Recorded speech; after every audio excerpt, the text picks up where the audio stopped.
Alrighty, hello, happy Friday, one and all. Holy cow, the chat is already hopping even before I got here.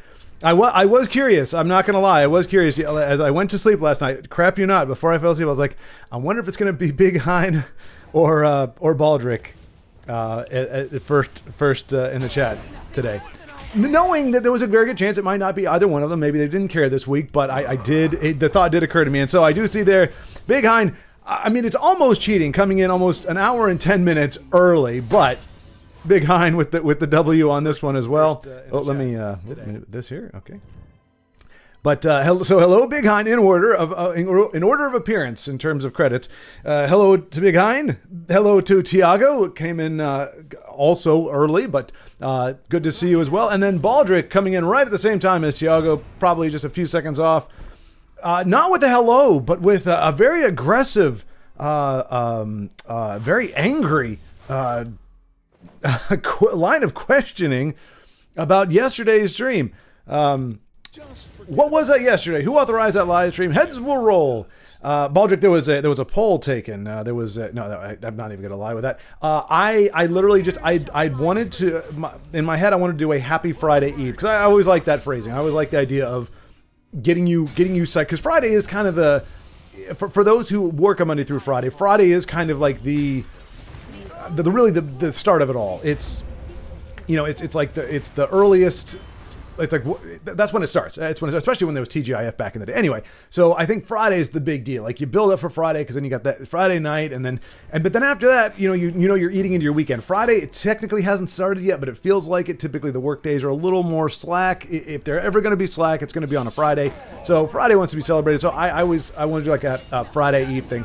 And admittedly, I was going to do it on Rumble, but for whatever reason, I don't know if there's new policies or something or what, but Rumble, I tried like 6 times and I couldn't get more than 20 minutes, and then it just literally caught up. It wasn't like, oh, you have low bandwidth or something. It was literally, you're done. Your stream has ended. And I was like, what the heck is this? So I was like, you know what? Screw it. I'll do it on YouTube. So pretty much as much as I can, I'm going to be doing a Happy Friday Eve game stream, and it's mostly going to be like retro games, whether it's like Moonrider is not technically retro. It came out like a year and a half ago, but it's that 16-bit feel. So it's going to be older stuff from older systems, or maybe like stuff off a Switch, but typically those are kind of old school as well. See City with the W there, so we'll give him a hail there, a good old GG. Yeah, so just kind of as a heads up, so that doesn't happen again. But to be fair, when I put up the thumbnail for today's stream, I put up the thumbnail for the Moonrider stream. So there was notice. It just wasn't, like more than a couple hours. I will say no. So I mean, but some people seem to manage to find their way in here. We had Michael Bailey came in, Ed Morn, he was there, like a champ, like a true friend, and Bodybag Beezy. They both came in, and they were hanging out and they were chatting and having a good old time. So somehow they were able to figure out that the stream happened and saw fit to visit me and have a conversation as we went through the game, and we had a great time doing it. So I'm sorry that some people thought watching movies was more important, but I mean that's just the way the cookie crumbles. Well, the North remembers. Let's see. Hang on a second. What are we talking about here? All right. Well, Big Hein. I do like the visual too, curling up in the chat. So I picture like a cat just. And we have a cat. For some reason, I don't know why, I cannot, I always have to rename our cats. So like, my sister had a cat, she called him Samson. He was a big slinky thing. For whatever reason, when I saw him, I thought of Loaf. So I always called him Loaf. Hello, Loaf. And so she called him Samson, I called him Loaf, and he responded to Loaf. He would give me that little like cat, like, the heck you saying to me, man? But he would let me roll with it. And like, Ellen, what did I call her? Heifer? I think I called her Heifer. Because she was big. She got really, really big. Like, really big. So I called her Heifer. She was my little heifer. It was a term of endearment. I love my little heifer. But anyway, my sister has a cat called Little Man. And he's actually kind of a big cat. And for some reason, the name that as soon as I saw him, Little Cretin. Like, hey, Cretin! Little Cretin, what are you doing? What are you looking at, Little Cretin? And he gives me that same look, like, how dare you? But he indulges me. Anyway, I don't know why I did that, but when you say curled up, I always think of a cat being curled up. So, the North remembers. I don't know what that is in reference to, but I'm sure I will find out soon. And then we've got the hails there. And hellos, and Denise! Hello, Denise! I knew it. Big Hein has been in the chat for hours purely to beat Baldric. I mean, really, with unsanctioned stream like that, without any word in advance, I was watching movies at the time. Exactly, that's what I'm saying. I know you were watching movies. Oh dear. This looks very bad for Rump and Rufus. It was looking really good for him a second ago, and now it decided it looks less awesome. Unfortunately, his lethal is in the wrong lane. That's really the only answer he has for the Iron Atronach. So and he's Singleton, obviously, so he's got to either get rid of him somehow or find a squish, or maybe use Zumog Foom. He's got to put that down and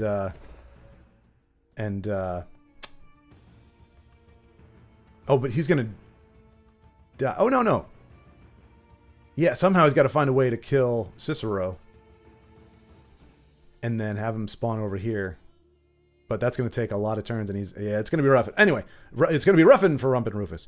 And I wasn't even aware of it. I caught the last 15 seconds of it. Oh, okay. Well, and that is unfortunate. I mean, I will say, like, I mean, I know, like, folks, I know we're here for Tessel. Like, that is the reason why we are gathered today because of Tessel. To hold and to cherish for as long as you do shall live, or what have you. So I have no illusions that, if I'm playing something else, people may not be interested. I was the same way. There was a streamer I watched, and I loved when he played Tessel, but if he kind of went off the beaten path and started playing other things, it wasn't as much. I was there for Tessel.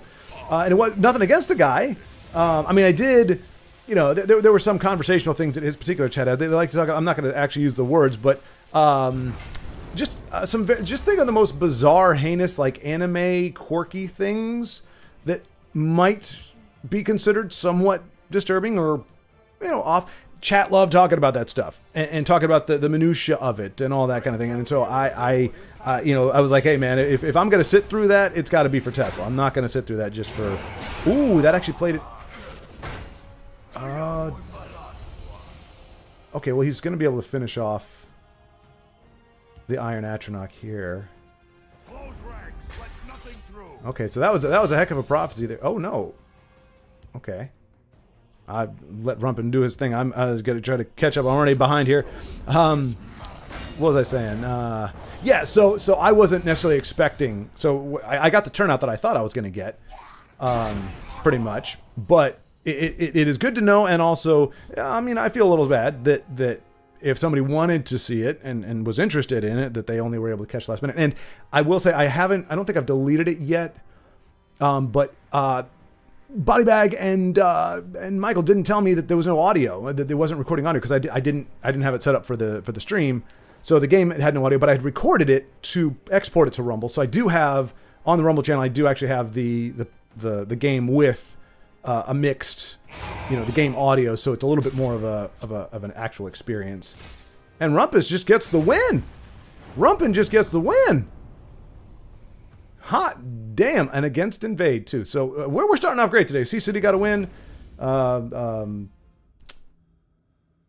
and Rufus rocked Invade. Thank you for a beautiful start to the Friday. That was gorgeous. All right, let us see. Oh wait. Oh, Tiago's there. Warlock. Oh, battling an event, but we cannot see him. Okay. All right, won't take that personally. I think that's supposed to be cheers, but we can take cheerwood. I knew what you meant, Rumpin. I knew what you meant. You're typing fast because you're playing the game. I didn't mean to interfere with you there, but let's see. He did out of spite, but hello, Denise. He cannot help being naughty, Baldric. Yeah. You got it. So as long as it's a fun villain, villains are great. They just got to be fun villains, and they got to know their villains to some degree. But fun villains are fun. Hey, I will admit that Zumog Umaril interaction was not exactly what I was expecting. I was wondering what you were up to, but dang if it didn't turn out splendidly. Alrighty.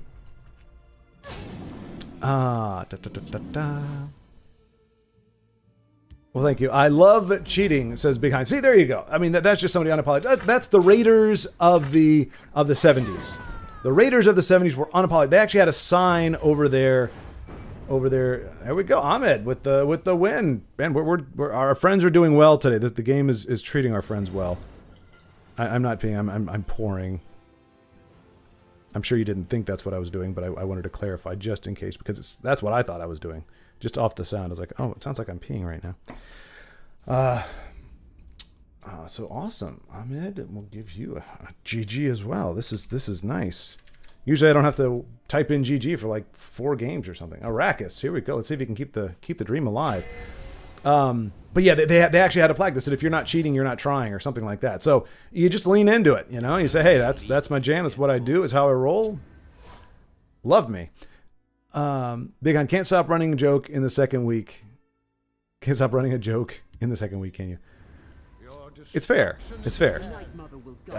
You got to at least go 3 weeks. Three is the magic number for pretty much everything. It's the number of completion. So if you're gonna do something, you got to run it at least 3 weeks. Such a rogue. She said it almost. I'm picturing like the Princess Leia kind of thing. Such a rogue. Such a scoundrel. You like scoundrels. I happen to like nice men. I'm a nice man. No, you're not. You. Oh. And she does like not nice men. I'm not Denise, but Princess Leia. What about Moonstone, A Hard Day's Night? Wait a minute. Moonstone, A Hard Day's Night. I don't know. You're very sus. I thought that. I don't know. You're very sus. What about Moonstone, A Hard Day's Night? I'm not familiar with that. Moonstone, A Hard Day's Night. Obviously, night is being spelled as a... Is that a game? Is that a game? I'm sus. I'm innocent crewmate, mate. Oh, and we're doing a little... Oh, you know what? That would be interesting to try to do. Oh, I got to figure out what to do. Among Us. Have you guys ever played that or seen that played? I wonder if we could do that with folks here. I mean, again, that's not Tesla, but I think that might be fun. I kind of had wanted to play that with people. I'd seen it. I watched other channels do it at different points, but I think you can. I think you can invite people in, and you can actually have like a multiplayer. Like we could actually have like 5 or 6 folks from here playing. Something like Among Us. Anyway, I think that's where the word sus first. That's the first time I ever saw it actually. So I don't know if that was an illusion, but I'm guessing it is. Yeah, just fixing the systems here. That's definitely the illusion. Baldric Big Hein is like a human version of a cat. He cannot help it. North remembers. Oh, that's a game. Okay, is a Game of Thrones reference. Okay, there we go. All right, that would be. So North remembers, but Gray never knew. So that's it. But thank you, Denise, for that. For letting me know. So now I'm informed. The more you know. I can imagine him bumping vases and expensive porcelain figures off the commodes, cupboards, etc. Oh, okay. So we're talking about the cat again. The cat-like tendencies. So Big Hein being feline, according to Denise. Baldric is now picturing him doing more feline things. Everything but kitty litter. Let's say. Zeno, hello. All right, I did this last time. Adventure. That's right, adventure. I thought it was gonna stump me, but then I remembered I cannot be stumped. I cannot be thwarted. I cannot be fooled. Ever, never. I always remember. So Zeno, hello. Again, adventure. Big Hein, looking all innocent while doing that. Thank you. That is my thing, indeed. And we've got the greetings. Warlock is also streaming. Schward. Oh, is he streaming? Okay. Maybe that's why he didn't.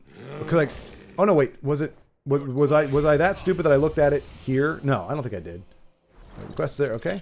Because sometimes I've done that. I'm like, why can't I spectate him? And I'm like, well, because you're spectating a game right now, schmuck. But I don't think I was able to do that. But it's good to know that he is streaming. Streaming here. I remember Daryloth, I think 3 or 4 weeks ago, was actually streaming at this time as well. So it's getting to be a very popular time, and probably because of you all. They're like, oh my gosh, look at all these people that turn out on Friday. It's like let's put on a show. How about no, Scott? No, you don't want to put on a show. You don't want to do the thing. Do a little mini. No. I love you. Okay. Let's see. Moonstone, A Hard Day's Night is a very old game. Shame that you don't know it. Well, Wait a minute. Wait a minute. Oh, well, sure, you're a great Princess Leia. Well, thank you. Thank you. I try to channel Princess Leia every so often. It can't help it. You watch enough Star Wars and it becomes a part of you. It becomes ingrained. So I have my Wookiee moments. I have my Leia moments. Although I did...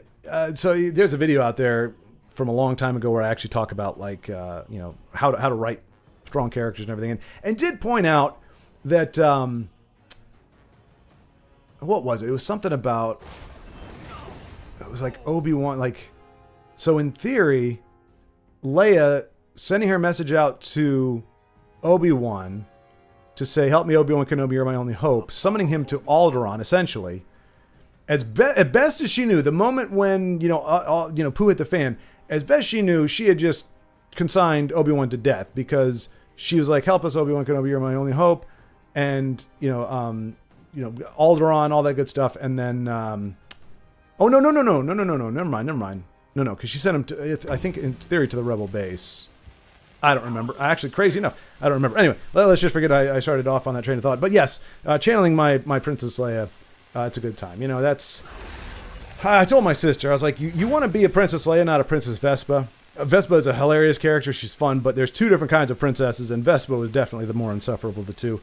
Leia was a lot of fun. I'll say Moons on Hard Day's Night is an old game. I'm guessing that was a computer game, Big Hind. Are we talking like Commodore 64 type stuff? Because I'm pretty sure that was not a Nintendo game, right?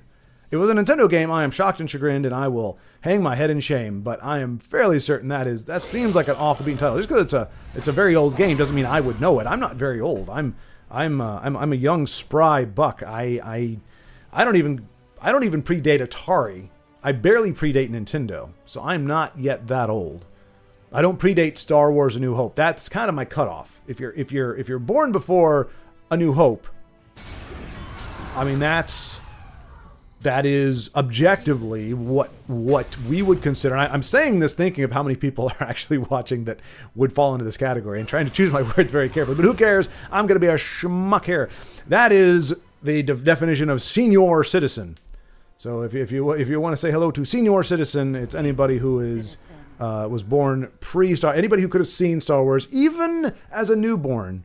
If you could have seen A New Hope in the theater when it was originally released, you are, to put it gently, ancient. I could not. I might have been able to see Empire Strikes Back in the theater. I might have. It depends what month it came out. I'm thinking I was. No. Because I'm it's a June birthday, so I'm thinking I might not have been able to see Empire. Anyway, there's more important things to talk about here. It's not easy though. You play a knight in a fantasy world. Wait, what? That's every time. Oh no, okay. I guess not every. Knights are not necessarily fantasy characters. Wait, why is this happening? You know what? I'm gonna do this. I know it looks weird that I'm looking up. But like the whole point of me changing sides was so that I wouldn't be putting plosives into the microphone, and having chat over here on the right hand side, it just makes that a thing. Like I'm now speaking into the microphone half the time, so I'm putting chat above me. So I'm looking up to you guys. Okay, that's how this is. You're so high above me. Okay, you play Night of Fantasy. The big on that I would assume as much from the title. What is it, a long day's night? A hard day's night. I know Shovel Knight, so I do know a knight. I just don't know that particular knight. Let's see. Baldric, we could try Among Us. That is. Is it on Steam? I think it is. Baldric. So if y'all are interested, I'll actually look into that. And maybe, I mean, I don't know, maybe that'll be a Thursday thing so that we're not encroaching on what this has become. Now, if there's not enough people, if people want to do it, but they can only do it on Fridays, then we'll have a segment. I mean, it's a 4-hour stream typically, so if we take an hour or 2 hours to hop in and do some Among Us-ing, then I think that'd be fine. But yeah, I'll check into that. If y'all are interested, I will look into that. I think it's on Steam now. I'm not sure if everybody. I don't know if everybody has to own a copy. It would make sense that you do, but maybe it's if I host it. And I invite you, maybe, but I'll look into it. If there's interest, I'll definitely check it out. Antoine, hello, good to see you. Let's see. Oh, I hear Poopstone. Can't see it, but I hear it. Now I see it. Can't unsee it. That reminds me, Austin Powers movies are also among the ones I'd like to have a physical disc. Yeah, I mean, honestly, any movie that you like, anything. I mean, especially now. I mean, I'm sure you could get the trilogy, the Austin Powers trilogy on Blu-ray for $8 on eBay or something. I can almost guarantee it. Now, maybe different across overseas. It may be a little bit different. I don't know how eBay works over there, or I mean, obviously if you're getting it from here, the postage would be kind of crazy, but that is definitely if that's your jam. I really remember enjoying the first one. I just was trying to figure out. I remember I went with a gal named Tanya, who was she was like doing like reviews and everything like that. She was a chum from middle school, and we actually had this kind of somehow I think I actually found her number in a yearbook from 7th grade, and this is like 10 years later. So, but still, I mean, it was before I was 30. And I was like, you know what? Let me just see, what it is. She had the big heart, love Tanya, whatever. So I actually called her, and sure enough, she was still at that phone number. And yeah, we ended up going and seeing Austin Powers together. And I was just trying to figure out what the heck was. I was like, because I didn't know. I really hadn't seen a whole lot of James Bond, so I didn't get a lot of the parody stuff, and I had no idea what it was going into it. It seemed a little crass to my sensibilities. I really hadn't been exposed to a whole lot by that point. But by the time by the time the second one rolled around, I got the jokes. I began to understand. I had friends that were much more versed in like Bond and those kinds of things than I was, and so I was able to appreciate the second one much more. Third one, I think I missed, but I mean the characters are very potent. They're fun to quote. They're fun to impersonate. And yeah, I mean Fat Bastard. I mean Michael Myers doing that Scottish. I mean that was Shrek before Shrek. Actually, no. So I Married an Axe Murderer. He played his own father, and his father was a crotchety Scotsman. He's the one who's like, look at that boy's head. It's huge, like orange on a toothpick. Oh, what was that line? Is it Ed, paper, now. He's gonna go cry himself to sleep on his huge pillow. And then he's like, if you want my body and you think I'm sexy, all you have to do is call. So yeah, that was the first Shrek the first appearance of Shrek. It was just as him playing his own father, and then he used that again for Fat Bastard, and then eventually for Shrek, which I think is probably the most popular, the more memorable these days. But yeah, 100% encourage. If you like a movie, get it on physical. Who knows? Like, I mean, especially when you get down to like, especially if things keep going the way they're going and Hollywood starts like just absolutely crumbling, they're going to become really big sticklers about like, what's available on what streaming services and everything. Or they may just all unify and just go back to, hey, just screw it. Netflix is the streaming thing. We just won't mess with it. But otherwise, they may get really nitpicky and they're like, all right, well, we're not going to release our catalog and yada, yada, yada. So you just never know when something's going to suddenly become unavailable for crazy logistical or legal reasons. Kind of like Marvel vs. Capcom 2. For those who don't know, they finally released the like a collection that included that, and it had been unavailable. I've mentioned this before, but unavailable for like the past 20 years because they lost Capcom didn't have the rights from Marvel anymore, and so they were unable to actually, because all the characters, half the characters in the roster are Marvel, so they couldn't sell it, they couldn't do anything. You had to buy it on second hand, and they finally got all that reconciled. But for 20 years, you wanted the game, you were SOL. So just keep that in mind as you're resting on your laurels, thinking about how awesome it would be to own Austin Powers. Get it, buy it, consume. Yes. Oh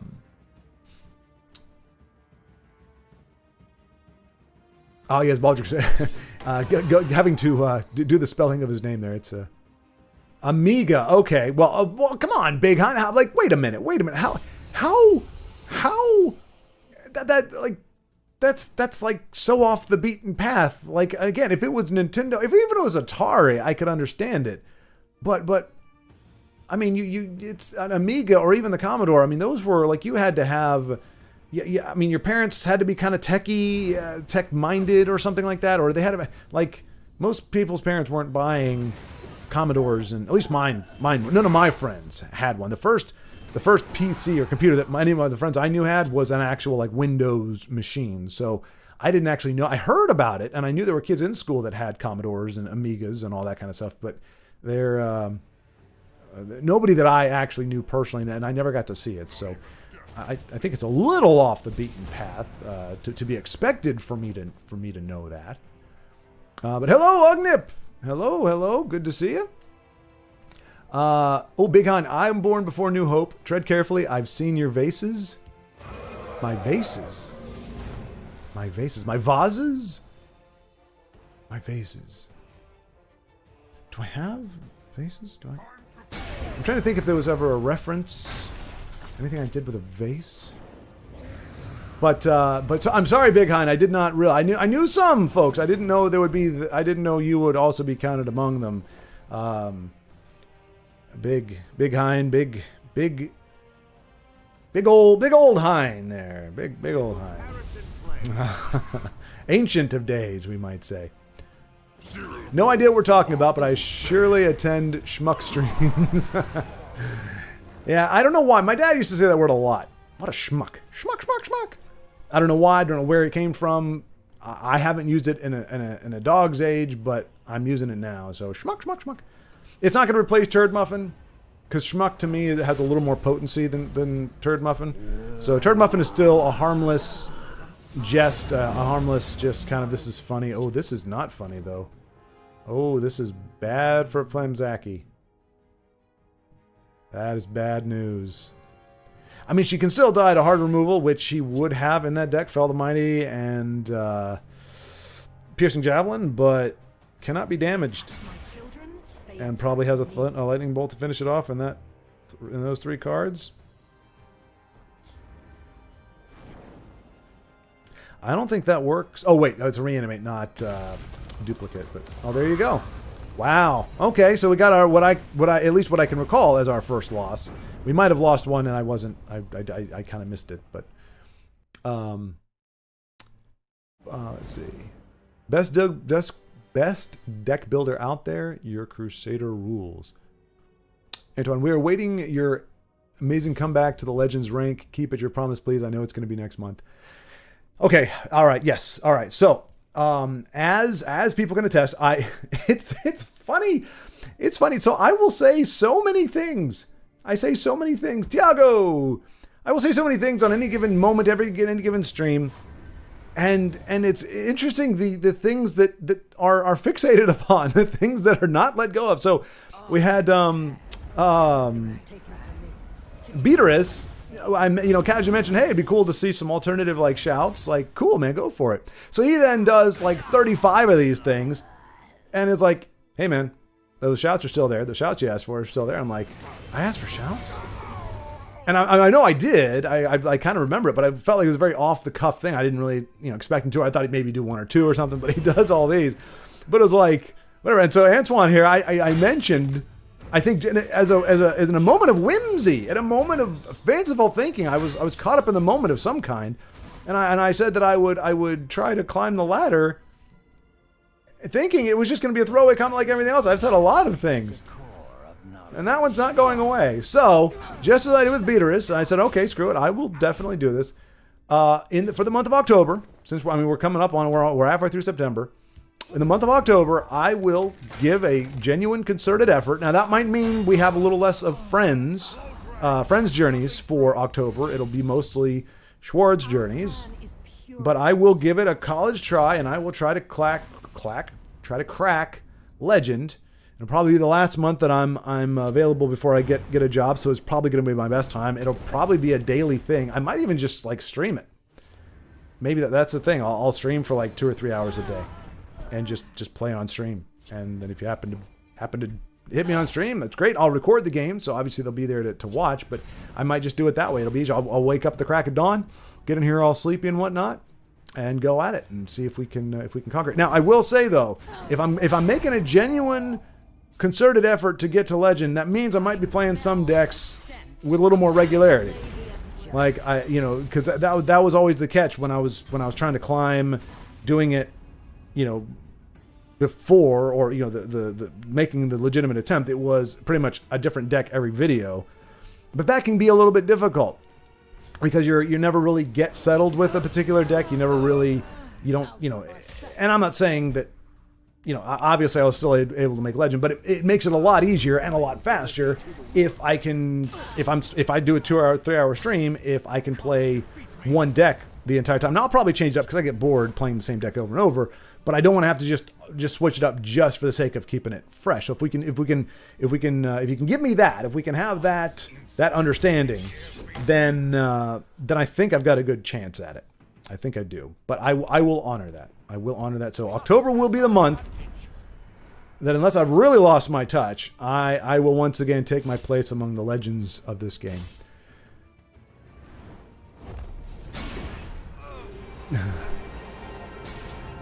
So we got some reminiscing of some matchups from before. Oh, Denise. Oh, right. Denise, good call. Nope. See, I'm just a little slow there. A little slow. Referring to that's right, the cat illusion, with Big Hein being a cheating, nefarious villain with cat-like tendencies, and Tiago, our man, takes it away with Warrior. Warrior. Did I just say Tiago and Warrior in the same sentence?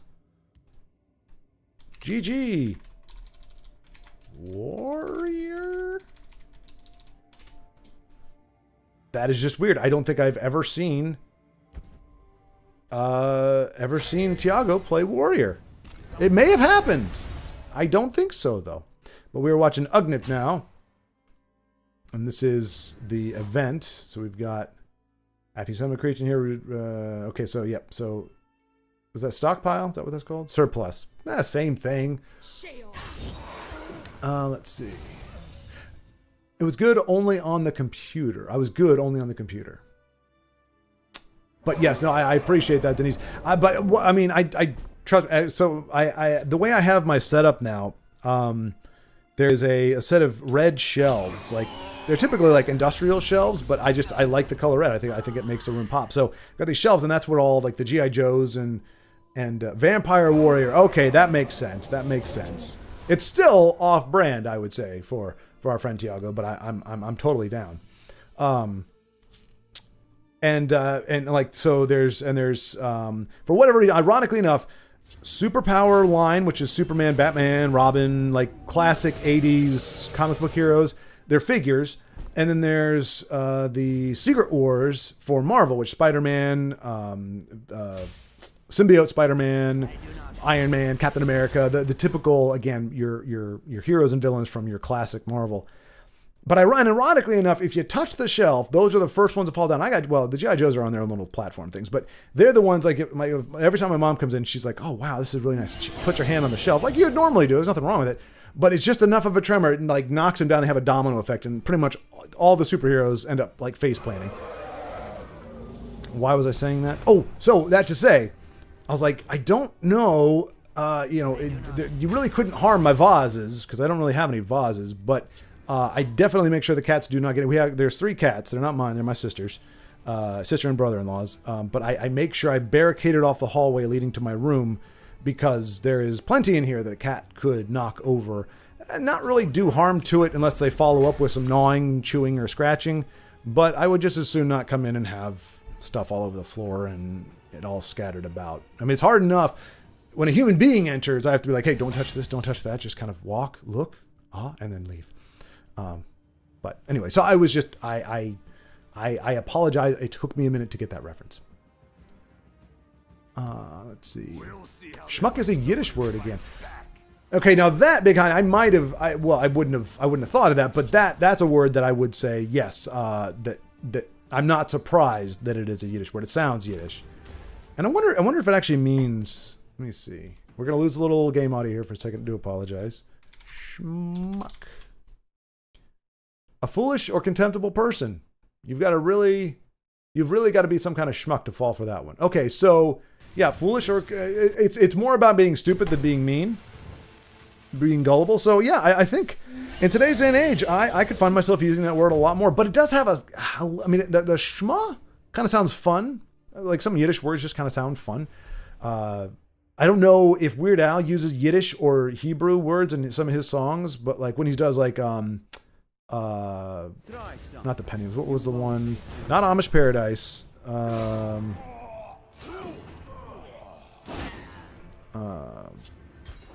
Dang, there's one that is very like gangster Yiddish or Amish type thing. I can't remember. Anyway, but like he used hey, do that Hebrew thing. How you doing? The way you're saying pretty fly for a rabbi. That's the one. Pretty fly for a rabbi. So I don't know if that's Yiddish or Hebrew or Jewish or some mix in there, but he says quite a lot of them, and they're just fun. A lot of the words are fun.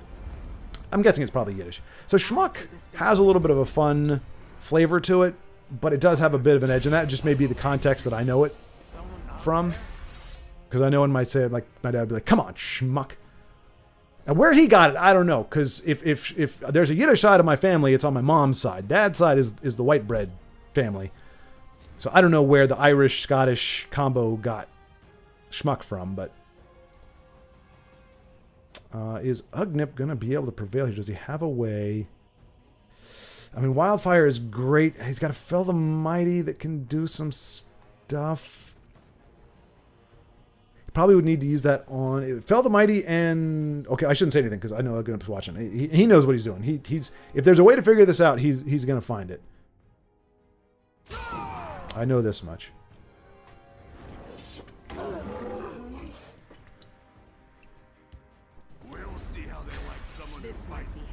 I got a Dwipple. Jesse and the Clacks. Clacks? Why did I say Clacks? Is clack a Yiddish word as well? Or am I just too far behind on chat to... Or those Clacks?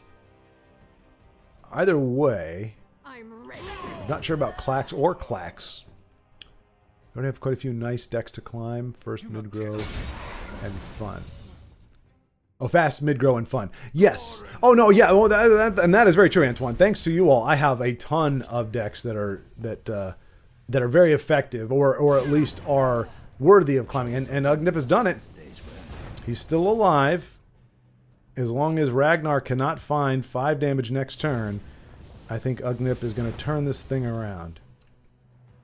Turn this thing around. Oh, what is it? What is it? Please do not be Wood Arc Headhunter. That would be the worst top deck ever. All right. I don't think it's anything good. Either Ragnar is just like, dag nabbit, the game is over, I got so close, or he's like, haha, I'm just going to milk this moment. Either way, I will move forward. And that's it. That is it. Nicely done, Ugnip. Heck yeah.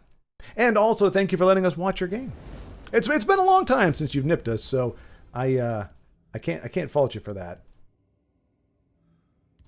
But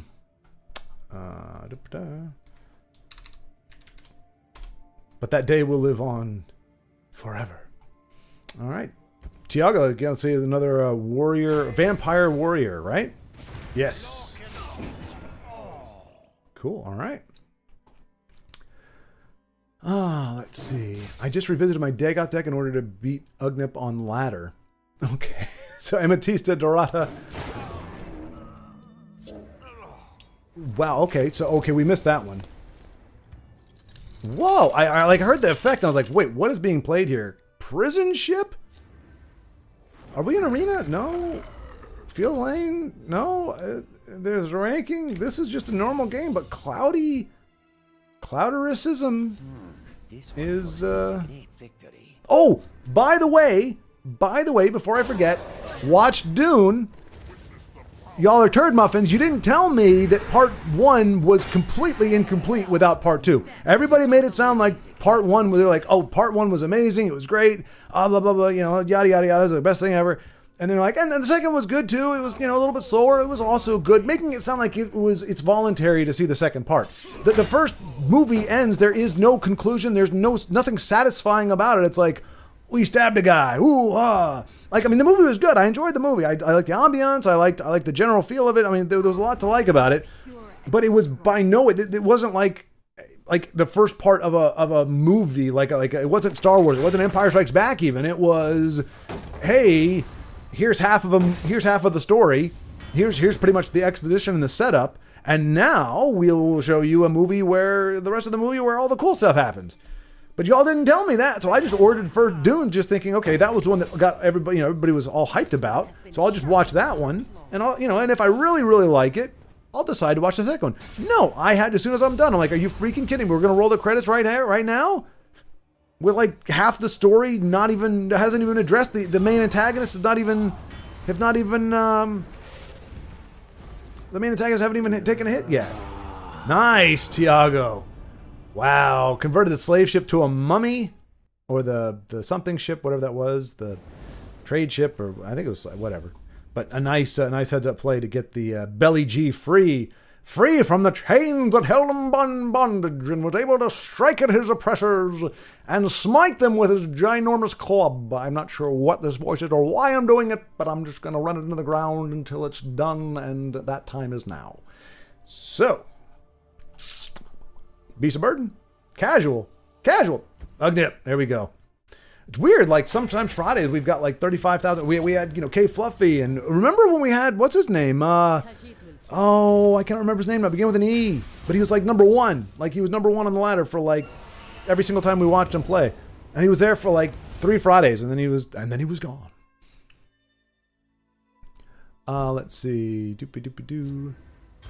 Schmuck also meant in the sense of unlikable or irritating. Yeah, I get that. Yeah, it's definitely not a compliment. It's not like calling somebody an a-hole. I don't think it's quite at that level. But I've had people like my one of my old bosses said like, oh man, I hate asking stupid questions because I feel like an a-hole. And he actually said the word. I'll say the word when it works. I just don't. It doesn't need to be unleashed at the moment. But I was like, why do you, like, a-hole is like a negative term. It means somebody who's like a jerk, somebody with poor behavior. You asking a question that you happen to think might be a dumb question, or maybe, your ignorance does not make you a jerk. It just, it may be a nuisance, or it may be whatever, depending on what the context is, but that's not what an a-hole is. An a-hole is a jerk, somebody who interrupts you when you're trying to ask the question, or somebody who laughs at you and mocks you because they think your question is stupid. That's what an a-hole is. An a-hole is not somebody who doesn't know the answer. That's an ignoramus or a schmuck. But yeah, I think that's kind of there's all in the same ballpark there, Big Kind. I think unlikable and irritable kind of goes along with what was it? Ignorant, foolish, and the other word, foolish or contemptible. So foolish and contemptible, unlikable, irritating. Yeah, contemptible I think encompasses unlikable and irritating. Although contempt is a little bit strong. Like unlikable, I would rather be unliked or disliked than held in contempt. Like somebody, somebody looking at you with contempt is much more aggressive and ugly, I think, than just not liking you. Like you can dislike somebody and not. You're not a big fan. You dislike them. They're not your favorite person, but you just move on. Contempt is kind of like, that's when you start, you focus animus. Like that's the beginning of like actually hating somebody is holding them in contempt or having contempt for them.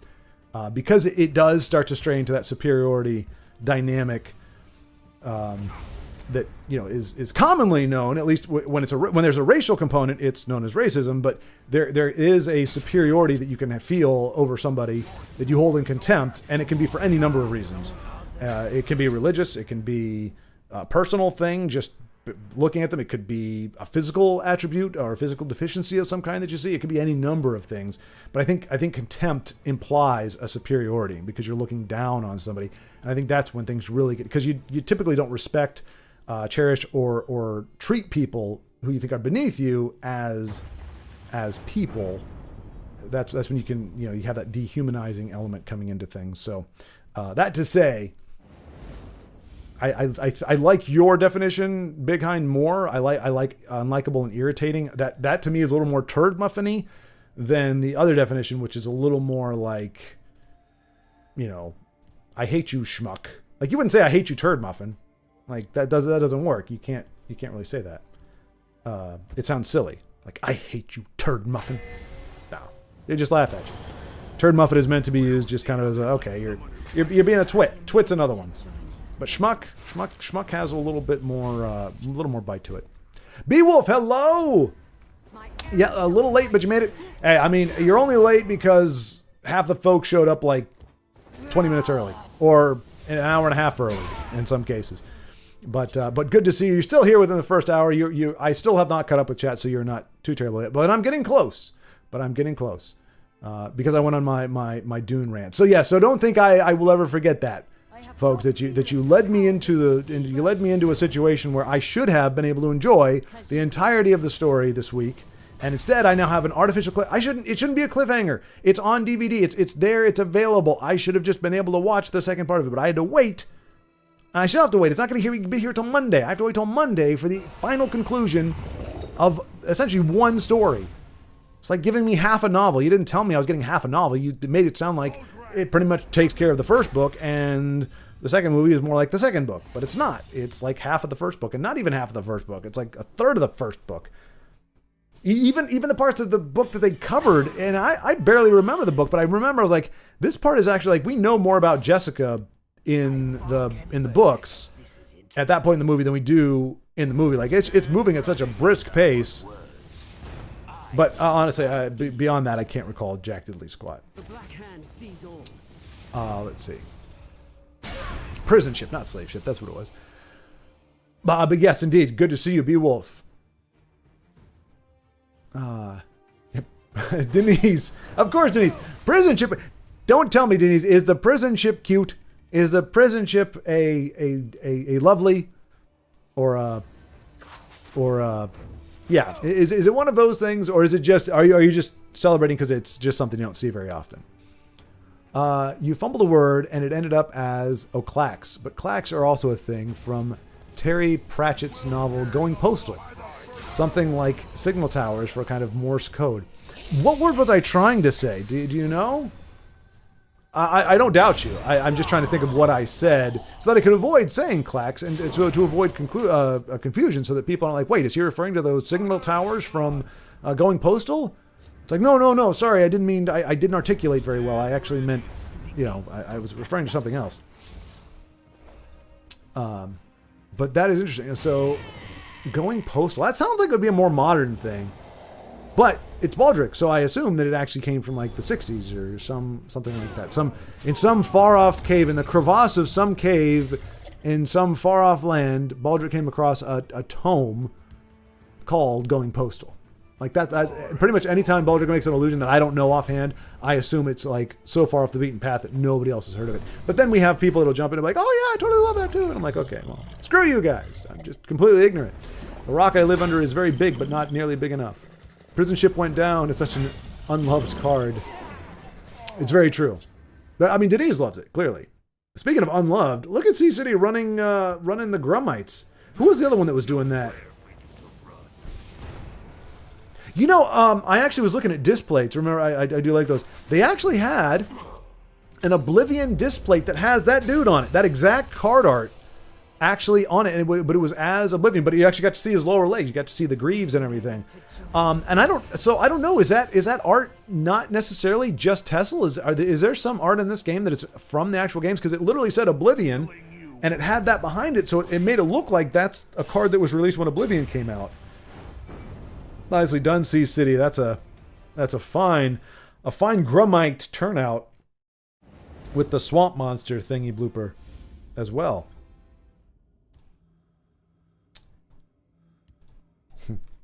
GG, but what did I just see? Grummites? And big swamp monster thingies? Somebody else was... Oh, what was it? I think it was Io. Io was trying to run Grummites. There. Speaking of the devil. And it was about that. Miss, I runs Grummites. Yes, that is correct. I do remember that. I do remember them getting beat with the ugly stick of defeat most of the time.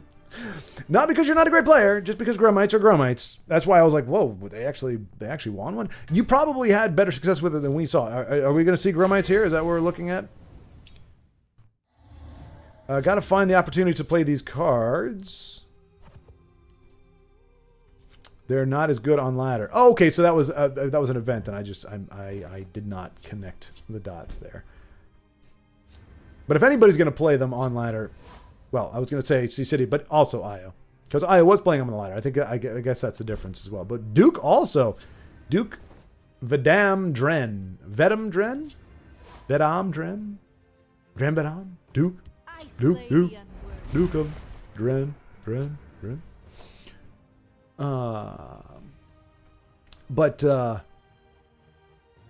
But I will remember, Baldric, that clacks are a thing from Terry Pratchett. I know that name from somewhere. Did he write something a little more well-known than Going Postal? Oh, Grummicken, that's right. Yes, Grummicken. Yes, it was the Grummites and the Chickens. Not designed to be competitive. But that hasn't stopped you before. I mean, there's plenty of decks I've heard folks say this is not competitive, and they win like 6 in a row with the darn thing. I mean, heck, if that's the rule, none of my decks are designed to be competitive. And they're probably not.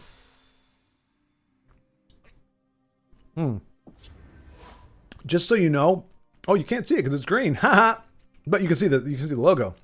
Isn't that trippy? Ooh, the beauty of a green screen. So, I wanted a glass bottle so that I could put this in the freezer and put my Zevia in here and pretend like I'm drinking 7-Up. And this, so I got Coke before, Coca-Cola, that was made in Mexico, so it's made with actual like real sugar and all that kind of stuff, and it just tasted like really awesome Coke. Like it was like, wow, this is what Coke should taste like. It tasted like Coke. It was just a much better, richer, fuller. I feel like I'm talking about a wine, but it was a lot better. So I figured it would be the same thing with 7-Up. Sprite is fine, but it's not the same as 7-Up. 7-Up was something magical, and it's harder to come by. But I wanted it in the bottle. So I got a bottle of it from the Mexico, whatever. It doesn't taste anything like 7-Up, like nothing, like barely even lemon limey. So just know that. It's a PSA for you folks. If you're ever going to get a 7-Up, getting it from Mexico, like the OG, the way they used to make it in theory back in the day, it don't taste like 7-Up. I would not have... if I didn't know it was 7-Up, it didn't come in a 7-Up bottle, I would not have had a clue what the heck it was, to be honest. So, just know that going forward, folks. It's very important. This is why you tune in here. No, prison ship went down to such another... Oh, right, we covered that. Yep, it is. Imaginary Might... Oh, I agree. Let's make a deck with it. Maybe with that ring that boosts health and sets strength equal... Oh, right. The, yeah, Ring of Imaginary Might. Exactly, Beowulf. Yep. That's what I get for falling behind. Yep, I tried a thing like that, but my deck building skills are horrible. You and me both, man. So, see, Baldric, I feel like we're kindred spirits in that way, and probably to a degree, I think, Denise, your experience has been the same, where like we get inspired by watching other people's decks or people playing certain cards. I've mentioned before, it happened all the time watching a Justin Larson video where he did some crazy stuff, and I'm like, ooh, I can do that, but I have my own cool spin on it. Wouldn't it be great if I could do this combo? And that, of course, makes the deck completely dysfunctional. So all the cool stuff that he was able to do and the wins he was able to get with it, I can't have any of them because the changes that I made it not work. Because I have the anti-deck building ability. I can naturally build very bad decks, which you would think would mean if I just go against my instincts, I will be able to build awesome decks. But that, unfortunately, is not how that works either. It just means that maybe I build a slightly less ridiculous deck, or it sucks in a different way that I was not aware that it would suck. So it's really a no-win situation that I'm at here, folks. So mourn with me. I will give that a shot just for fun. It won't be competitive. You and Io, everybody in this... There he is. Well. Look who finally showed up. Just made a great risotto. Oh, with red wine. Valpolicella? Is it Cella? Or Cella? Is it Cella, right? Is in Italy, is a C-E-L-L-A? Is that Cella? Valpolicella. And fonduta of... Parmigiano? Reggiano? Parmigiano? It's a soft G, I think. I don't know. I'm butchering the language. I do apologize. I just like to try. I mean, I had a little bit of Spanish, which I know there's a little bit of crossover there. There's some similarities. And I worked in an Italian restaurant for a little while, but I still, I have not seen any of those words. Parmigiano, I think. I don't know. We had some risotto. I recognize risotto, so that's why I can say that kind of okay. I am sworn to protect you.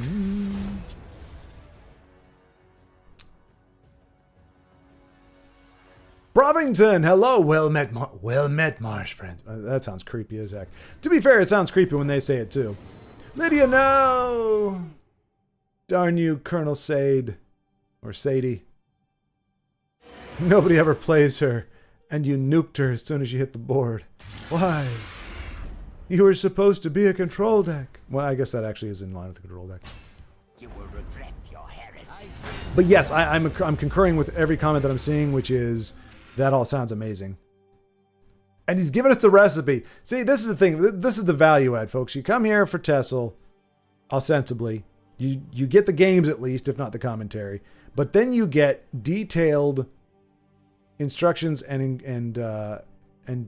cooking. I don't think there's another chat in this world right now on Twitch, YouTube, or elsewhere that actually has, that isn't all about food, and even ones that are, that actually have full on out recipes for making genuine Italian cuisine. I just don't think it exists. So this is unique. I might start putting this in the description. Be like, War at 4 and culinary. It needs to have alliteration. Culinary contemplations, culinary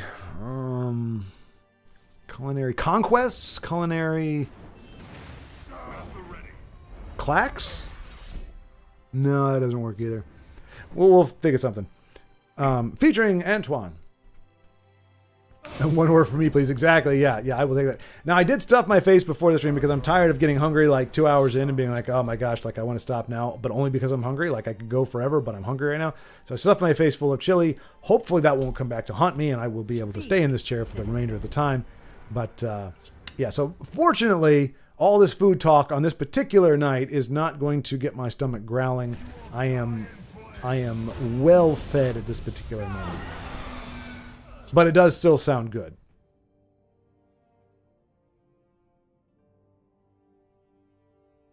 Ooh, lasagna. Yeah, that's another good one. I have some... Ooh, now this is going to make you cringe, Antoine, but I got some Selfridges lasagnas in the freezer for a rainy day.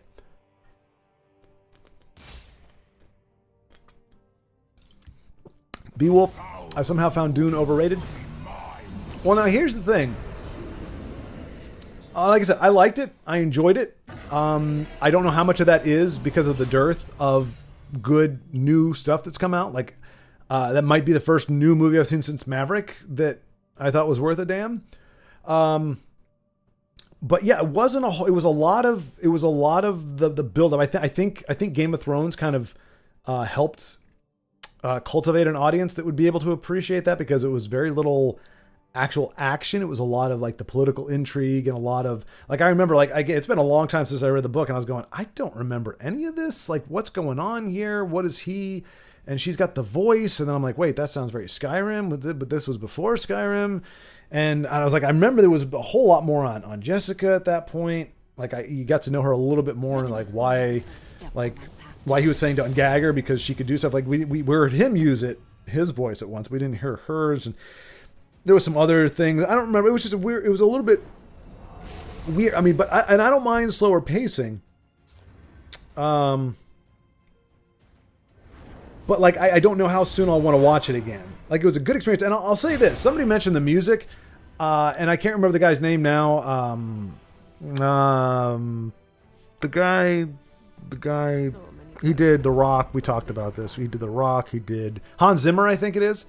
Honestly, I would not have known he did the music. It was interesting. It worked. But it was a very different kind of music. And there was a lot of music in it. It was almost a musical. Like everybody seemed to be humming or chanting or singing something. Anytime you had people hanging out, it was like, oh, we're like the troops, the troops, the bad guy troops. Some guys doing a hum, and the women are doing their little humming thing. Like everybody it was a very musical, whimsical time. Like everybody pretty much was doing some kind of singing or chanting or humming at some point in the movie, except for the main characters, really.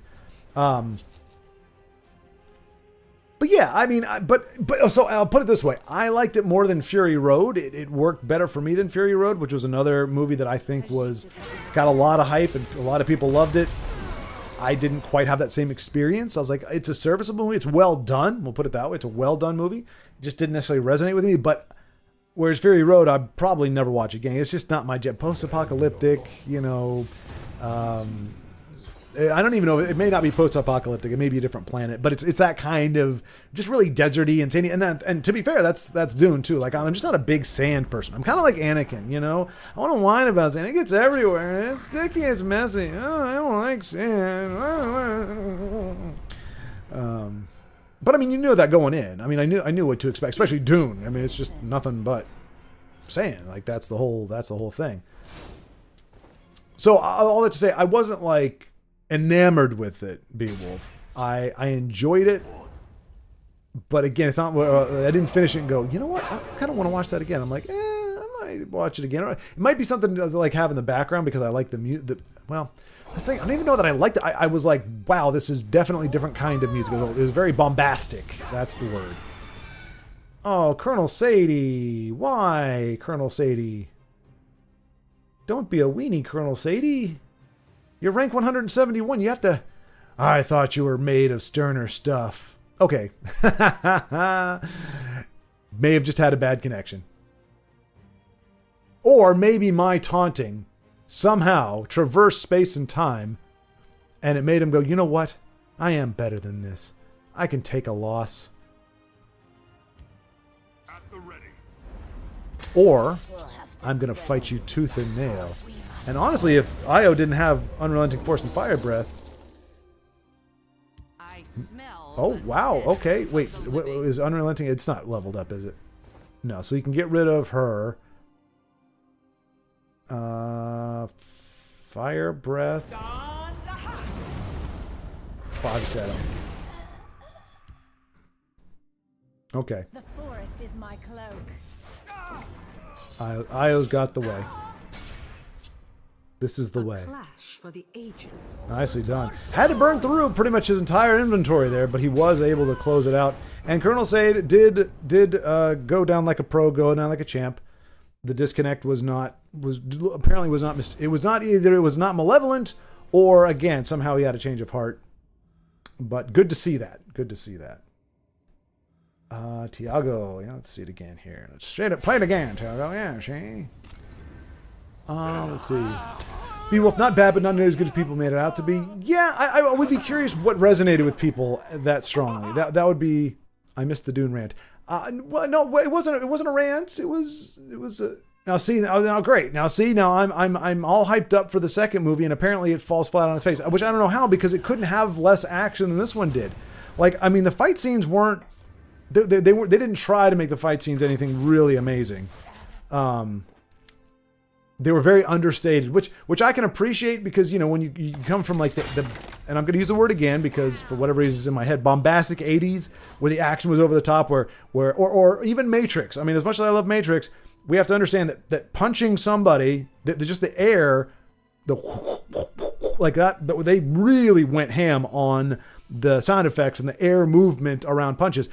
It was cool. It gave the scene a lot of energy, but it is so far away from realistic. Like, I actually watched Rocky again. I think I've mentioned this before for the first time in a long time, and realized, like, during the entire original Apollo Creed fight, the first Rocky fight, there were no sound effects.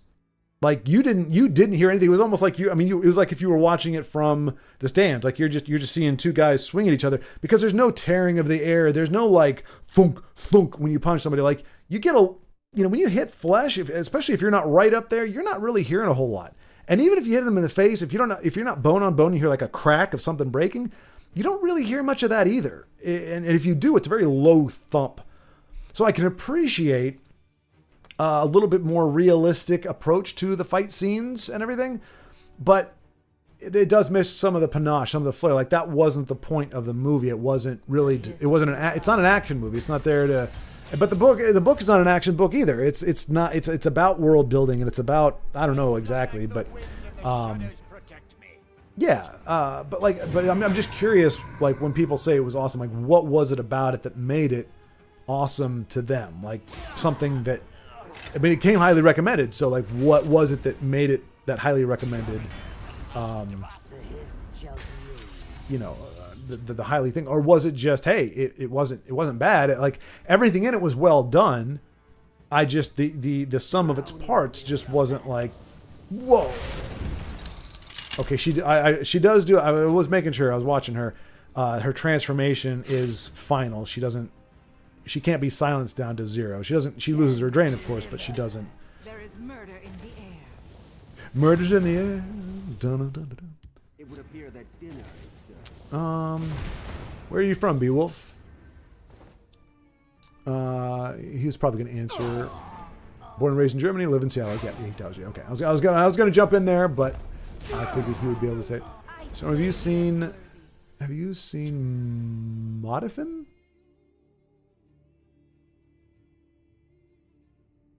My deck, not sure. Let's check. When I was new, I ran Redoran Werewolves with Trebuchet and Prison Ship. I used to shout, "Come on, Prison Ship!"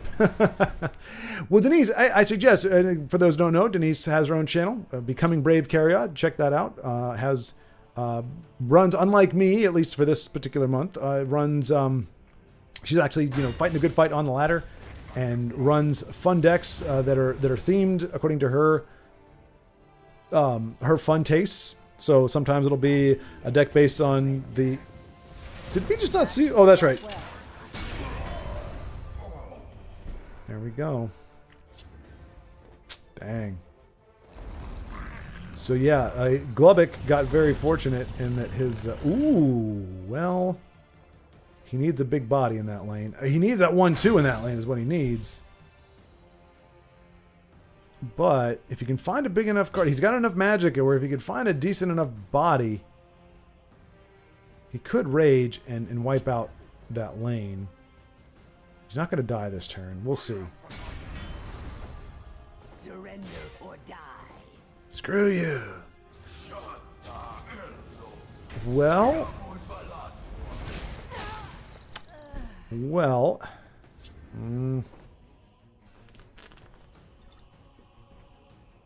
Sorry, that was loud. It's probably not the best way to drink a beverage on stream. It creates a lot more noise. And we are not an ASMR stream.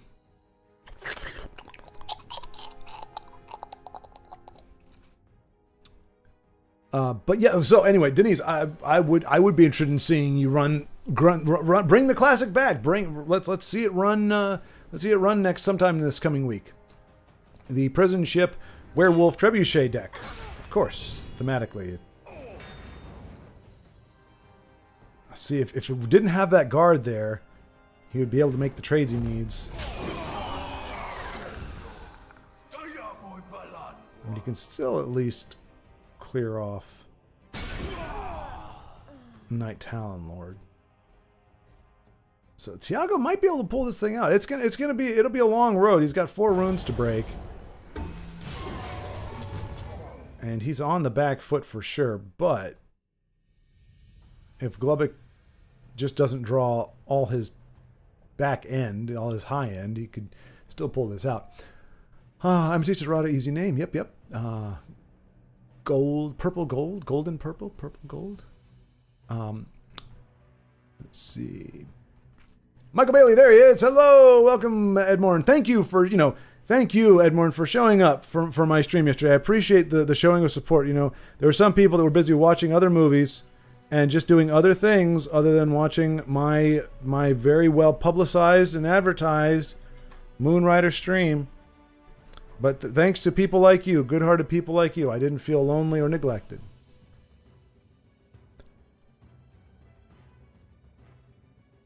Big swamp monster things? You mean Shrek? I think. Oh, hello, Arrakis, by the way. Hello. Well, maybe talking about the. Well, wait. I don't even know who's.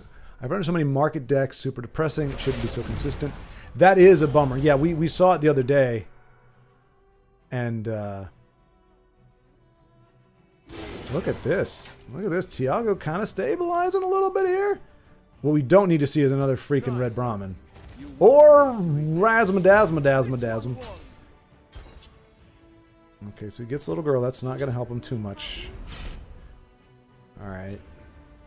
It's really going to... Oh, that's not good. Alright. That is not what he needed. That is not what he needed. Dag nabbit. But he might get something else. Oh no, he's not going to do it. I thought he was going to play the other Blood Magic Lord, but he wants that drain. If he's like, okay, if you can't kill me this turn, or no. I can see to Yeah. your prowess. Yeah, he's just done. Oi, almost, man, almost. I thought you would turn the corner there. But yeah, it's. I mean, I haven't seen because I haven't had the game up until just now. Since I like, if I do what I want to do, which I end up getting the games recorded on the weekend, and so I don't see anything pretty much for a whole week. So, but I do remember seeing it, and once is enough, to be honest. But yeah, I'm sorry, Michael, that you've been experiencing that on the regular. And Invade again, we've just seen a proliferation of Invade, and it's a sad state of affairs. But I'll do what I can. exactly, that's all we can do, my friend. We do what we can. Let's see. This is my swamp. Come on, Shrek. Come on. Let's get out of here. Let's get out of this swamp. Let's go somewhere else. Donkey, no. You are territorial about your swamp. Actually, the mosquitoes suck. You can have it. Yeah, no doubt, man. No doubt. That's the thing. You always miss out on these in these movies or shows or anything. Like, they show you a thing and you're like, you know, that might be a cool place to hang out. And he's like, no, you got to think about where you're at and how insects and stuff. I want to know who this neighbor is. My gosh. It's like I have a motorcycle, but I purposely don't gun it. I don't like. I know, especially in a neighborhood, the last thing you want to hear is my motorcycle going. So I'll turn it on. I let it idle for a second to warm up, and then I ease out of there. And then once I hit the main street, then I'll gun it and go hog wild. But whoever this is, they let it just sit in the driveway for like an hour. It's idling, and then when they do, there's man, you know, it's like, oh, come on, gosh darn it. Anyway. Listen to me, I'm an old man griping. It's almost like I was born before Star Wars. That's how crotchety and old I am. Let's see.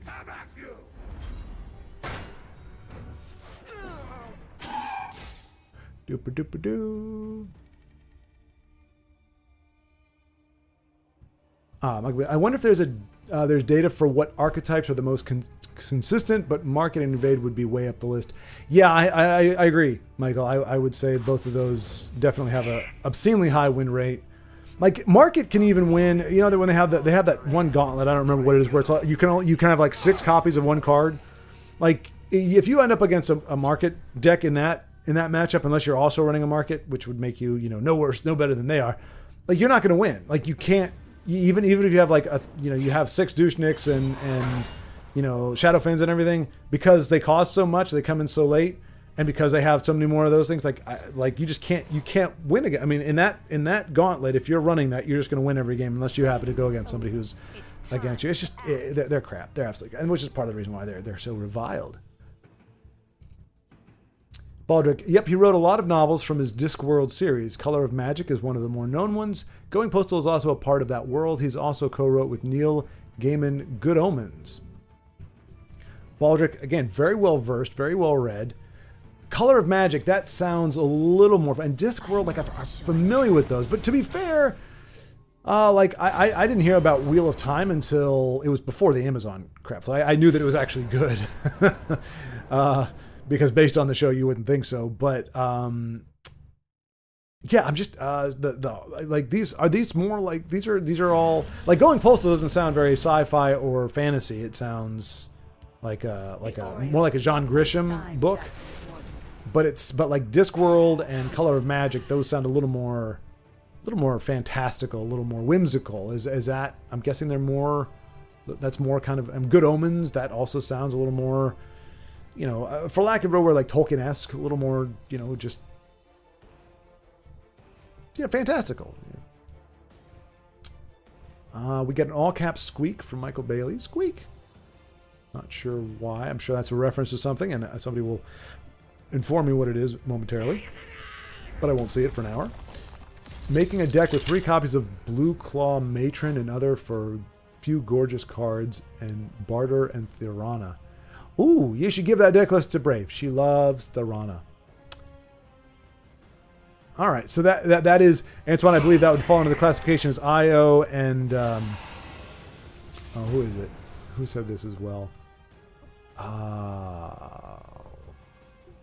One of the persons essentially said it's not a competitive deck. It sounds fun. Just I'm guessing not competitive. K Fluffy keeps very good data. Obviously, he can't do this for all players, but he has shown, for example, that Telvanni is not more common than other decks on the ladder. Interesting.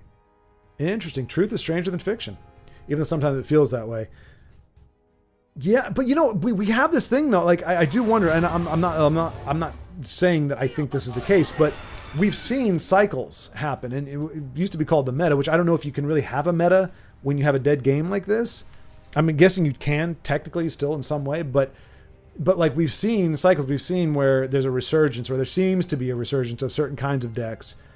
Like there was one time where I remember I just felt like Telvanni, like, I mean, we could probably go back and watch some of my videos where it was like we queued into 7 out of 10 games were Telvanni. Now that could average out, but I'm just wondering if that data is expansive enough that it would cover fluctuations in those kind of trends. Because there's sometimes where it's like, man, I haven't played against a Telvanni deck in a long time, but a ton of Invade, and then vice versa. But I wouldn't be surprised if our perception is somewhat skewed by, I don't know what. I don't know why Telvanni would stick out. You know, why people would think, oh, everybody plays Telvanni. Like, where we'd get that idea from. If the data is to be believed, and that it actually is not legitimately played more often, so that is not a genuine perception that we would have. Where does that belief come from? Is it just the losses are more painful or longer?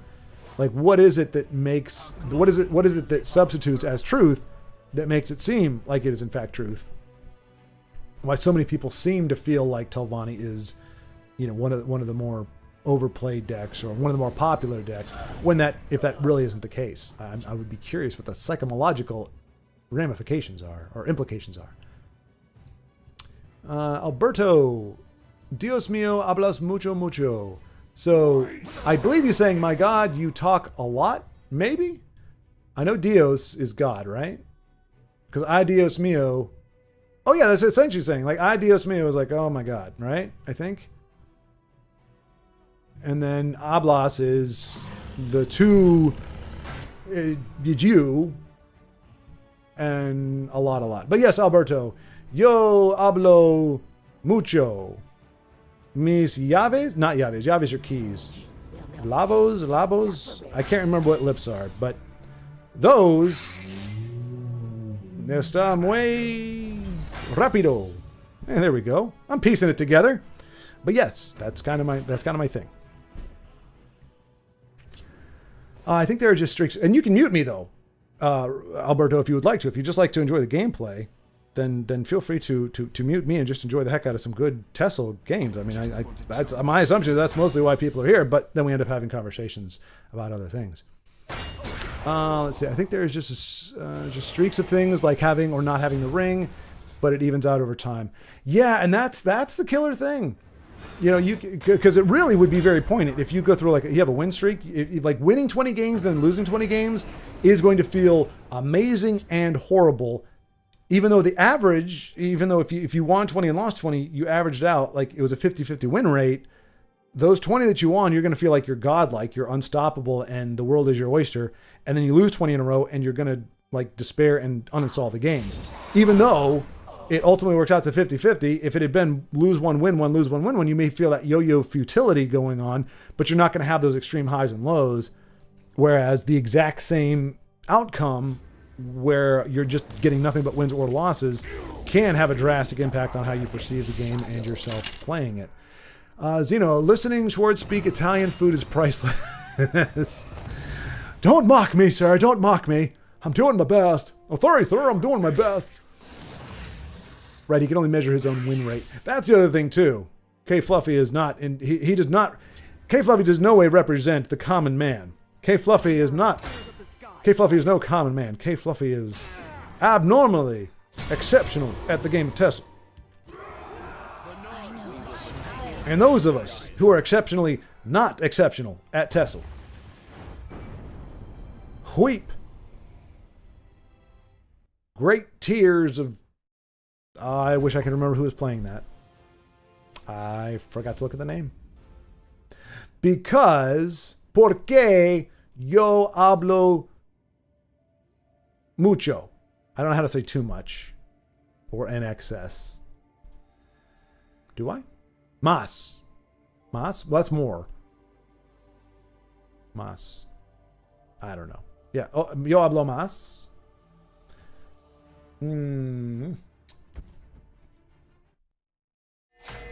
Let's see. Of course, player skill factors in. Yep.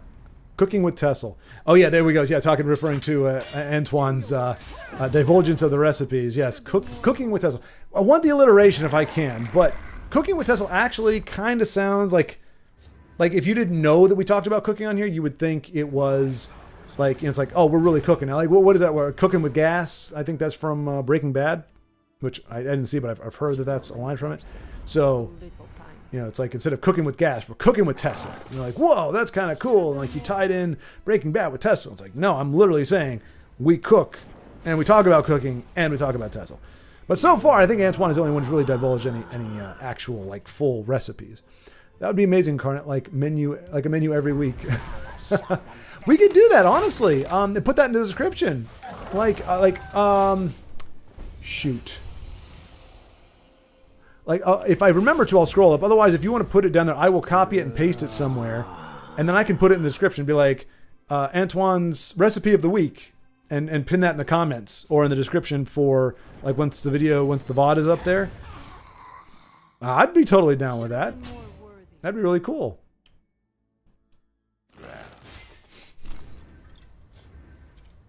Full menu every Friday night. Exactly, yeah.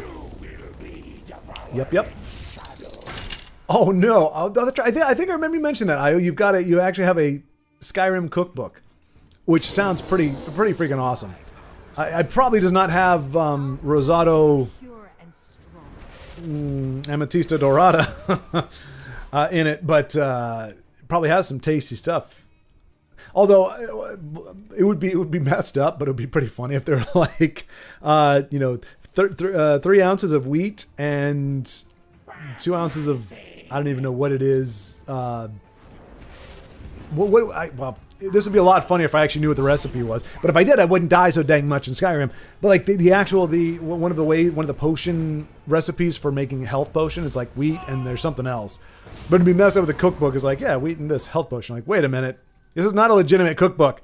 You're not actually giving me true nutritional things. You're giving me fantastical stuff. Like, this is not actually going to increase my MP. I don't have MP. I don't have HP. At least that I know of. I mean, I guess technically we all do. We just don't know what the value breaks down as. The banana fish. That is only the second time I've ever seen a banana used in the title in somebody's name. We have Banana Schwab, and now we have the banana fish. And we also have Invade again. Brave warned us about this. She warned us about... Nice. She warned us about Tribunal Invade actually being pretty nefarious. As long as it's got Raiding Party, it has the potential to be stupid.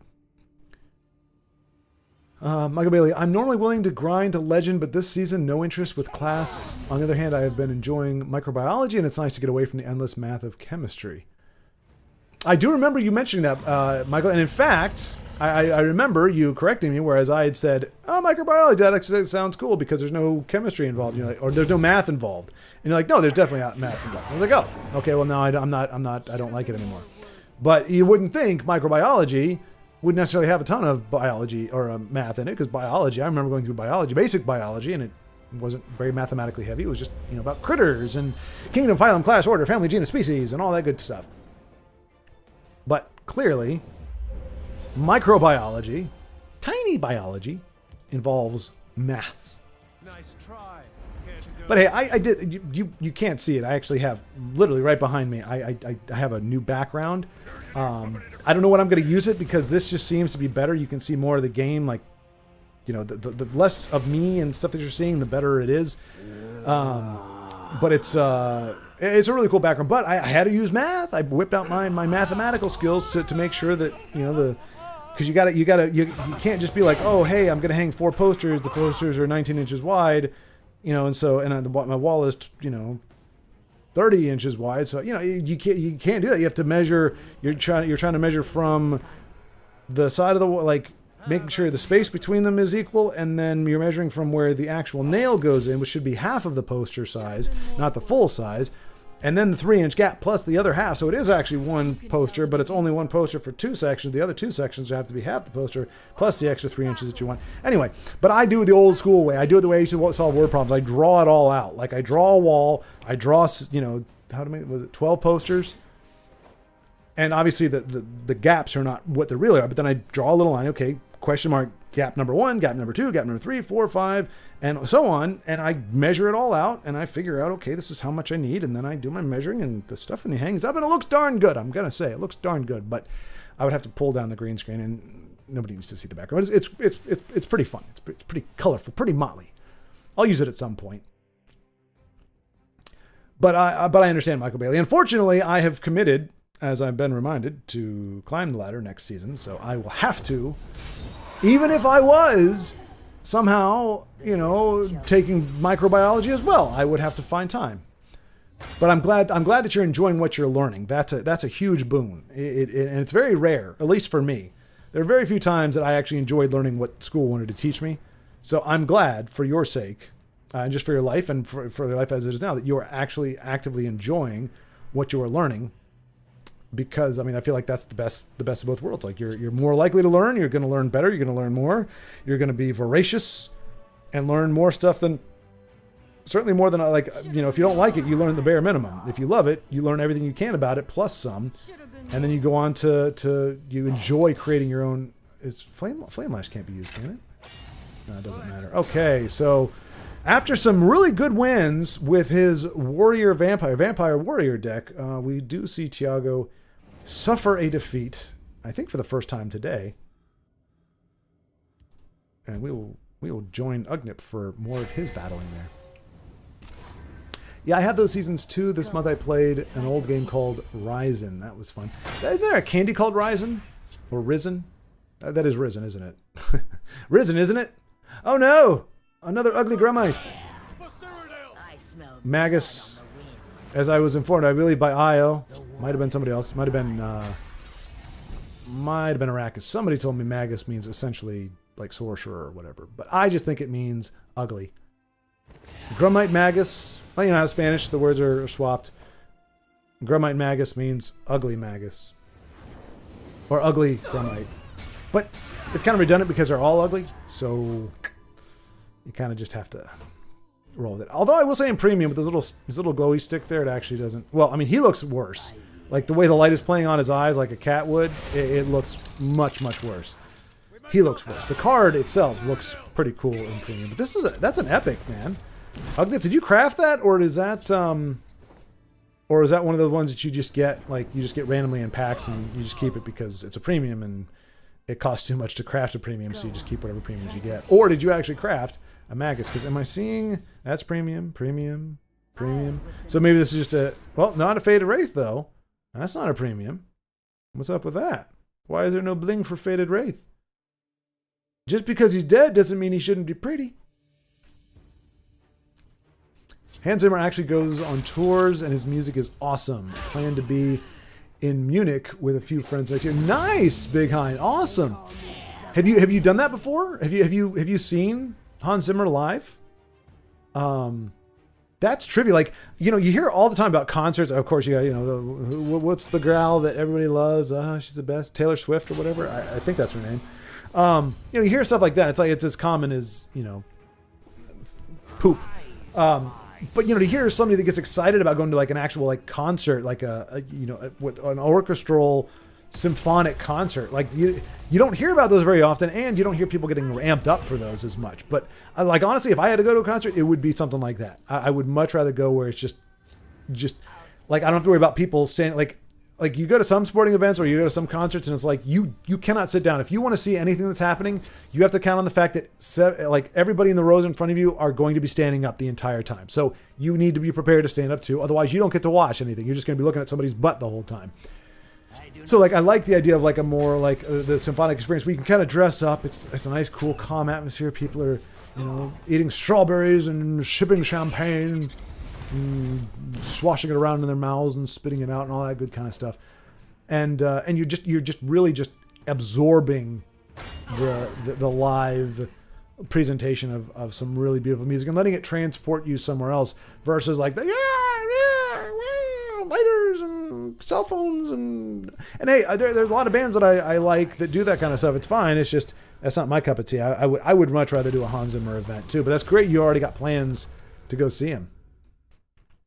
Hans Zimmer's done so many films. He really has. Yeah, he's all over the place. But my point is like he's probably the first composer that I can think of off the top of my head where I heard something that he wrote and would have not connected it to anything else he's done. Like Hans Zimmer's, a lot of times it sounds like Hans Zimmer. It's good stuff, but you're like, oh, that's like I'm pretty sure, I'd feel stupid if this is not the case, but I think he did Pirates of the Caribbean and he did, like The Rock, and both those kind of have that dun dun dun dun dun dun dun dun dun dun dun. It has that energy, it has that kind of sound to it, like John Williams in like the Superman, as we talked about before, the Superman score, like the dun dun dun dun dun dun, and then Star Wars, no, that's not the song. What is it?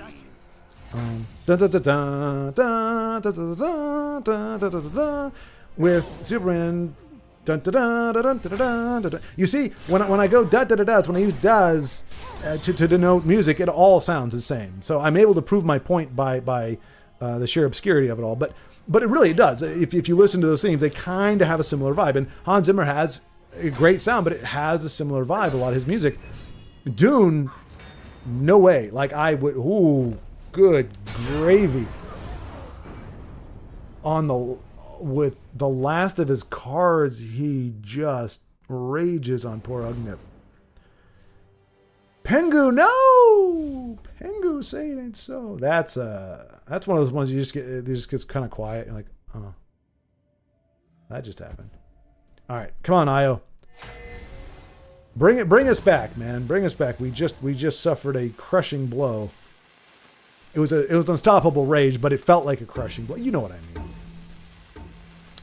Never got far into those. Some of the difficulty spikes cooled me from it. We're talking about Risen. Okay. It's not enough to watch your And I will say I will say that that's not exactly high praise.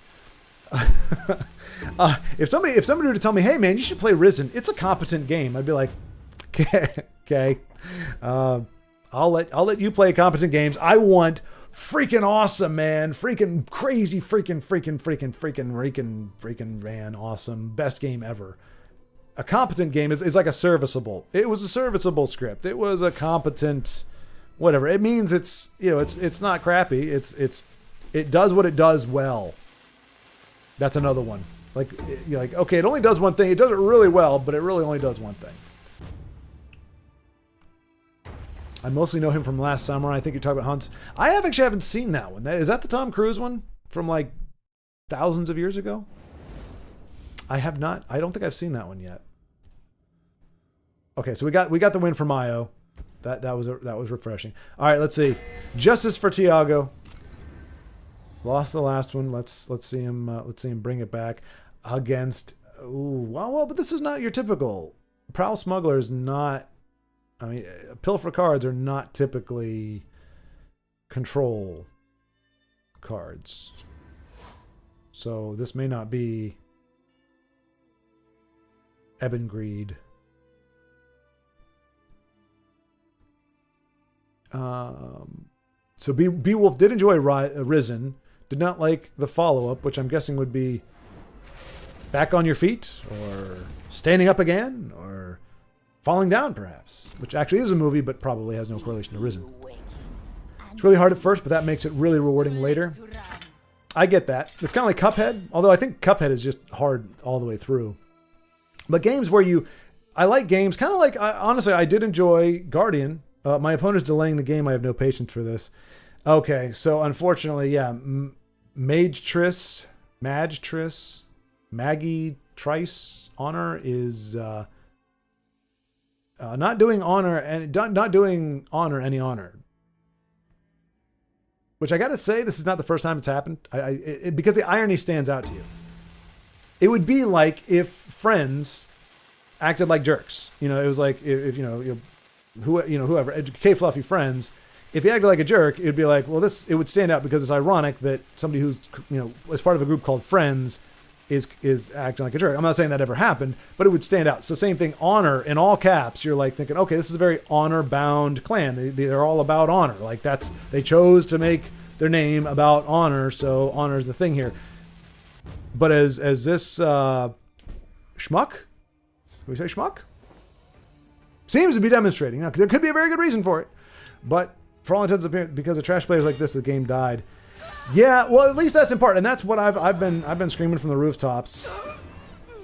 Well, in a manner of speaking, the reason why I'm opposed to this kind of stuff is because if you act like a tool or a schmuck, eventually people aren't going to want to play with you. And so if the ratio from good people to schmuck skews heavily schmuckward, then people will stop playing the game because if I'm more than likely to come across a schmuck, I'll stop playing the game.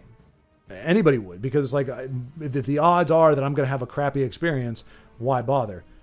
And so the more people that do that, the more people that turn to that, Magtris, Magitris, whatever the crap you pronounce it, you are not helping. You're hurting the game. You're hurting other players by making this game less tolerable for more people. Magtris, you could end up one day being on the ladder and having nobody queue into your game. And you'll have nobody to blame but yourself. Unfortunately, we will also all have you to blame as well because you made this game crappy for everybody. Big brain! Oh my gosh, oh my goodness gracious, where did he come up with that? We're on turn 3 here, folks. Turn freaking 3.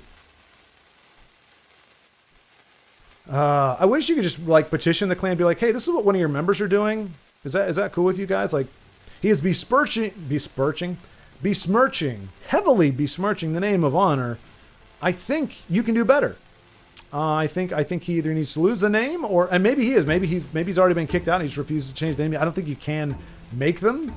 Like if you become part of a clan and you take that part, like I could put NPO on the end of my name and act like a tool and be like, well, he's doing this. So maybe that's the thing. Maybe Magtris is pissed off at the honor clan because they didn't accept him. Oh wait, what now? You beat him?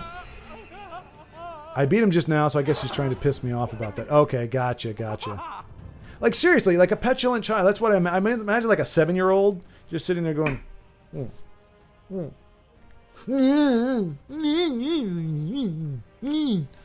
like that's what I imagine.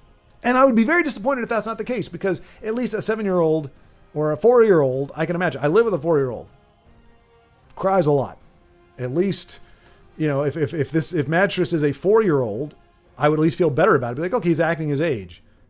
But unless he's a 4-year-old, this is not the kind of behavior that you should be having. Like, as an adult, you should develop certain skills and abilities, which include not being a schmuck. I like that dark eye world. Oh, we're still talking about Risen. Why did I say Ryzen? Oh, because I think there's the candy is Riesen. That's what I'm thinking of. And wow. Well, stick with it, Tiago, man. I know you're bored, man, but just see if you can stick with it. Oh, I mean, this would chap you because you don't want to walk away, but you don't want to give them, because that's what they want. They want to get a cheap win out of you. But if you know what, Tiago, what I would suggest you do, man? Well, I think I should watch another player because I'm going to play the... Wait, what? I think I should watch another player because I'm going to play the same game as him. Exactly, yes! Oh, yeah, I see what you're saying. I should watch somebody else. Okay, we'll do that, Tiago, and that way you can actually watch another game too. So we'll do that. We're going to get out of here for you. And that way you can watch another game via the stream while this schmuck is doing the thing so that you can... I was just about to say, beat him at his own game. Like, you start roping him. I've done that before, and it does work. If you... I mean, I would do it earlier on, but I would just make it very clear, and I'd even do like... It's easier to do on a tablet than it is on a computer. Oh, here, let me get you a different game going here. Let's okay, there you go. So, Tiago, now you can watch another game, you can listen while you're beating that a-hole. Sorry, yeah, he graduated to an a-hole. Schmuck is fun. Turd Muffin, no animus. Schmuck, okay, a little bit of a barb there.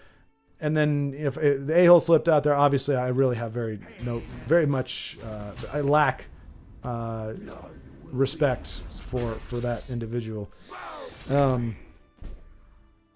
Yeah, that's just how it is. I'm just being honest. So hopefully we can keep you entertained while that's happening. But I'll do that sometimes. Like if my opponent does that like 3 times in a row, they rope me where it's clear that they're just going to keep doing it, I'll do it to them. And eventually, when they realize that they're not hurting me, where I'm like, look, I got all the time in the world, man. You want to rope me? I'll rope you right back. You're not hurting me any. Once they realize that your time, you're not fretting and you're not going to quit the game because of it, then they kind of, a lot of times they'll pick up the pace because it's like, okay, I'm not pissing you off because if you're willing to waste your time as well, then me doing it isn't really achieving anything, and I'm certainly not making it any, I'm not making your win any more. I'm not going to win by roping you, in other words, and then they kind of give it up. But you got to be willing to rope a few turns, which if you've got something like this where you've got other stuff to watch or other things to do, makes it a relatively painless procedure. Whoosha. All right, so Ugnep is going to get close to finishing within 9, so Express Fly. Prepare to die. Ugnep, my man, I don't think I've ever heard you emote before. Is there some rivalry here? Is there some back history that we missed? Is it just a bad day, or do you do that and I just never noticed it before? Kill them all. Or was this invade and therefore deserving of every ounce of scorn that could possibly be mustered in the entire world?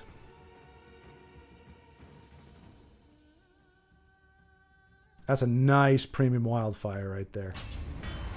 Oh no, he pokes. He's like, wildfire? No, no, no. It's going to be slow and painful.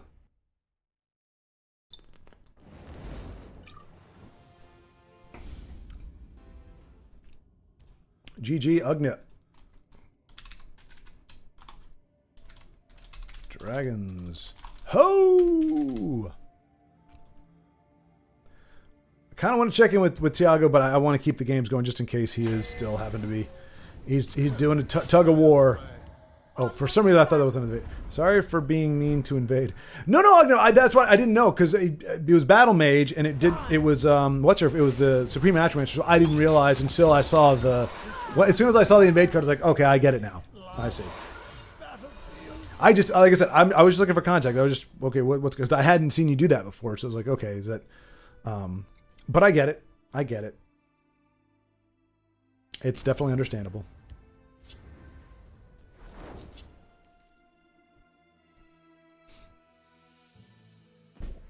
From the studio that made Gothic, it was legendary in its day. Like the RPG, now you are sus. Oh wait, Das Schwarz Aug, as us Germans nerds call it. Das Schwarze Auge. Say, I'm no better at German than I am Italian. The black eye. Oh, if you say it too fast, it just sounds like I'm saying the black guy. The black eye. No, I'm not saying the black guy. I'm saying the black eye. I swear I only use female avatars to hide my real identity. Wait, but you're right. That's a dude, isn't it? Oh wait. Oh, you're talking. Okay, you must be talking about in game. Anyone ever read Snow Crash? Nope. I'm familiar with Snow White, and I'm familiar with whatever the crap Disney is thinking it's doing by the same name. It has nothing to do with Snow White in any way, shape, or form. But I'm not familiar with Snow Crash. Been playing it since the since the 80s, I'm guessing. I thought it looked like it was saying 1880s, but I'm like, that's not. Been playing it since the 80s. We could all use a little black eye. Hans Zimmer and Ennio Morricone, my favorite two gods. Wow, they have ascended from composers to deities. But I will say though, I mean, music really is transformative. I as I was watching Dune, I was thinking this is getting the John Williams treatment. Meaning, and I've said this before, and I have no problem saying this as an OG Star Wars fan. And I know I'm repeating myself. But for those of you who haven't heard, I truly believe Star Wars is barely more than a B movie without John Williams' score. If you just had the campy 1970s Buck Rogers kind of disco whatever music that was going around at the time, I think Star Wars would still, the effects are still there, the story is still classic, it still came out at the right time, but I think it still would not feel much better than a B movie. That score elevates, and music can do that. And so there is a very I think there is a tie to that, to what music does to our souls and our spirits in a manner of speaking, that does, as some would say, bring us closer to God, or bring you closer to your core. I don't know if you don't believe in deities of any kind. I don't know whatever. I mean, but of course he's just referring to as a turn of phrase. But there is something. Music is able to elevate many things in phenomenal ways, almost in a miraculous way. We must protect our stronghold. All fight choreography is unrealistic. To be fair, it just looks cool. Yeah. Well, I mean, there are some things where you see it's like, okay, like, because if you watch like real fight, like MMA, and I don't watch a ton of it, but there is. I mean, it's not choreographed, obviously, but there are moves you do, and movies just make them more crisp. It's like, it's the execution and the response, in the ideal scenario. Like, if you backhand somebody, you do a duck and you come up and you uppercut somebody. In a real fight, you probably aren't going to get them square on the jaw. You might get a glancing blow on the side. And so their head just may do, a little thing like this, but if you don't really get them square, it's not going to make them do anything really big. They may just kind of stagger and come back at you. So, but in a movie, you're going to do that. You're going to make the connection, and it's going to have that satisfying crack, and their head is going to snap back, because that's what would happen if you do actually connect there. And they may, stagger back and have to shake it off or fall to the ground or whatever. So I think at its best, movie choreography is showing you the best case scenario and the cleanest attacks and the cleanest way to go through a fight with those particular moves. But no, in general, almost every time, if you really look at it, when you see somebody throw a punch, especially when they miss, like how many times you see when they're always swinging like this. It's always like the wide hooks when they're not meaning to connect. If the guy is going to hit, because if you're meaning to hit, you're coming in straight on, or I forgot my terms. It's been so long since I've done it. But you come in with very quick, short, boom bursts. Where it's like in a movie, it's like if you're gonna have somebody block something, you're gonna go really super wide. Or you watch them and it's like they're swinging an item, and you're like, if that person never moved, because that's the way it is when you're doing it in a movie. Like, you're supposed to swing, like you're like the gun is never actually pointed at somebody. The way the angle of the camera makes it look like it is, but if you were to actually look at it from the right angle, you would see that person is actually pointing a foot to 2 feet away from that person's face, even if it's not a loaded gun, or even with blanks or anything. And it's the same thing with like punches. You never punch, you never do anything in film in a choreographed fight where if your co-star fails to duck or dodge or forgets, that you would actually like legitimately lay him out. Now you might get a glancing blow in there, because there are instances where people have gotten injured during fight scenes. Most of the time I think it's involving like some stunts or a tumble or a fall or something, but there are definitely times where somebody will catch somebody because not only did they, like the worst case scenario is, okay, so I throw a punch and I'm throwing it where you're not. So even if you don't dodge, I'm not going to hit you. But if you forget completely what you're supposed to do and you actually dodge in the other way, you can actually dodge into where I'm throwing the punch, because I'm expecting, because you're not there now, I'm throwing my punch, and you're like, oh, I need to dodge. And I'm like, no, don't dodge. Oh, you dodge right in my face. So I think that's more or less what happens, because typically every fight scene that I've done, it's always like, even with swords and everything, you're always swinging away from the person, or you're swinging through. You're not actually trying to cut into them, and that does translate onto screen. So I guess, Michael, in a roundabout way, I would say it's a little bit of both. Most of the time, I think you're right. You can see that it's unrealistic because they're not actually trying to hit the other person. They're setting it up so they can be locked. But I think there would be a way to do that. Now it might be a little more risky, but I'd like to think that there are ways you could make more convincing. Like I mean the Bourne series, especially in the later ones. Now granted, the camera movement's doing a lot of the work. It's a lot of quick cuts, a lot of jostling and everything. But they did. It was a lot more tight. Anytime you see them just doing the how realistic that is, I don't know. And it does make me cringe anytime I see somebody do like these like slaps where it like knocks the guy back like 35 feet. It's like the open hand, like you don't have that much power in there. Or they do something where it's like they hit the body and the person's like, oh, it's like, dude, he slapped you in the chest, man. That's not a thing. It looks cool, but it wouldn't actually do that.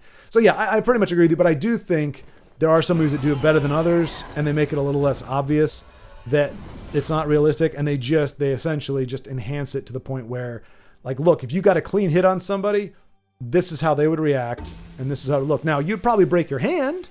If it's bare knuckle and you hit them in a certain place, chances are, yeah, you're going to break your hand or you're going to sprain your wrist or something, but, there has to be some whimsy in the fight, right? But I guess that's to say not all fights are equal. Some of them look a little better than others. This was a worthy contest. And I guess that's the thing. So if it's going to be fake anyway, might as well make it like really crazy cool. And I don't think Dune was meant to look super cool. Like, I mean, it didn't look bad, but the fight scene, it was very like, you're seeing these, it was like an epic thing. It's just like, oh, we killed you. You saw a little bit of Momoa's character do some stuffs. So there was some cool rule of cool type things, but not a ton of it.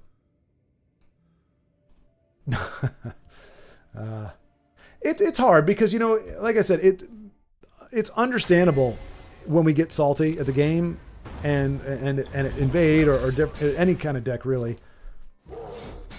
But at the same time, you want to just encourage, like, I don't know. It's just one of those things. I don't think anything less. Like I said, it's understandable, but like for the betterment of yourself, for everybody, the more we can just kind of roll with it and just be like, all right, you're being a jerk. I'm just going to keep going. Like Talgon, I don't know what he did when we stopped watching, but like, he could have taunted the guy, just, endlessly taunted him and been a and it would have been very understandable as well because he's against a guy who's actually wasting his time and being a jerk about it. But it doesn't necessarily really help the situation. Granted, it probably doesn't hurt it either. I don't know. It's always just a thing because I want to encourage people. Hey, like let's. We don't have to give into that. But at the same time, I totally understand. If you watch my videos, you know how pissed off I get. And in the moment, I'm like, screw it. And I've done that, I think, to Invade. We're like, typically, I'll just say sorry, or You can tell them you thought of it. yeah, I usually say sorry, and then I just concede. That used to be my MO. I would just sorry and then concede, and that was my way of giving them a little bit of a jab, a barb. Like, I'm sorry you chose to play that deck. I'm sorry you think this is the best thing. I'm sorry you thought that I'd be willing to play with you. It's just kind of one of those things. So I get it. I don't know. It's hard. I'm not. That's the thing. I'm not here to tell people how to react to Invade or to behave or anything. That's not my intention, not my place, not my desire. Especially when I do the exact same thing a lot of the times. Anyway. Fire orders, of Okay. course. Beowulf, I did Shadowrun 2, which is funny. I ran around in Seattle in my fantasy as a street samurai, and years later actually moved there. I knew the street names. That is interesting. See, that's the thing. People are always like down on video games, like there's no practical real world. Beowulf knew his way around Seattle before moving there because he played Shadowrun. And that's a credit to the game too. Like, they could have easily just fudged the whole thing and just been like, oh, it's Seattle, here's the Space Needle, and everything else is just made up. The fact they actually gave you legitimate street names is pretty damn cool. And that would be awesome. Like a Need for Speed game, like they're all like, my favorite one, Need for Speed Most Wanted, which was back in 2008, I think. Maybe it was 2003, really long time ago. But it's a completely made up thing. But it'd be cool if it was like modeled after downtown LA or some actual city where you're like, wow, okay, I'm actually, if I went there, I'd be like, oh crap, that's the bush. That's the bush that I used to run into, or that's the light post that I used to run into. And there's the shortcut I used to take. I didn't know the name of the road, but I know if I take that, that'll get me to the police station. And there should be a pursuit breaker there. If I just run under the donut shop, I can release the donut, and it will crush the cops, and I will get away. Ha ha ha. Oh, wait a minute. The donut shop's not there. Clearly, somebody's got here before I did.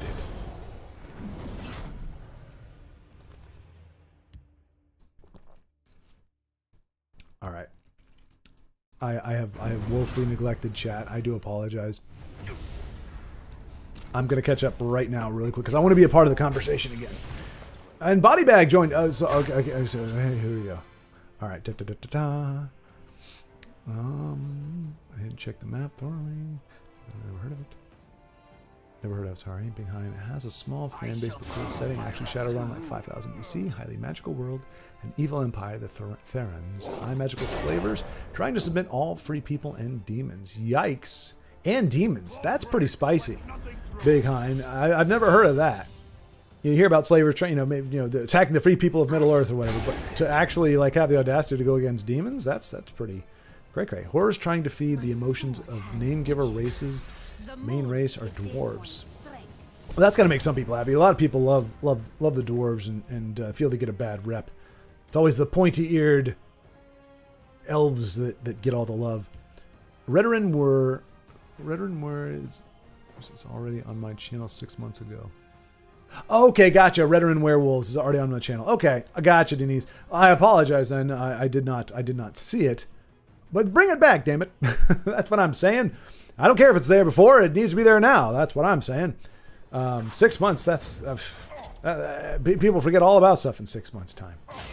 It is getting really warm in here. I'm trying to think. I don't want to turn the fan on. Yeah.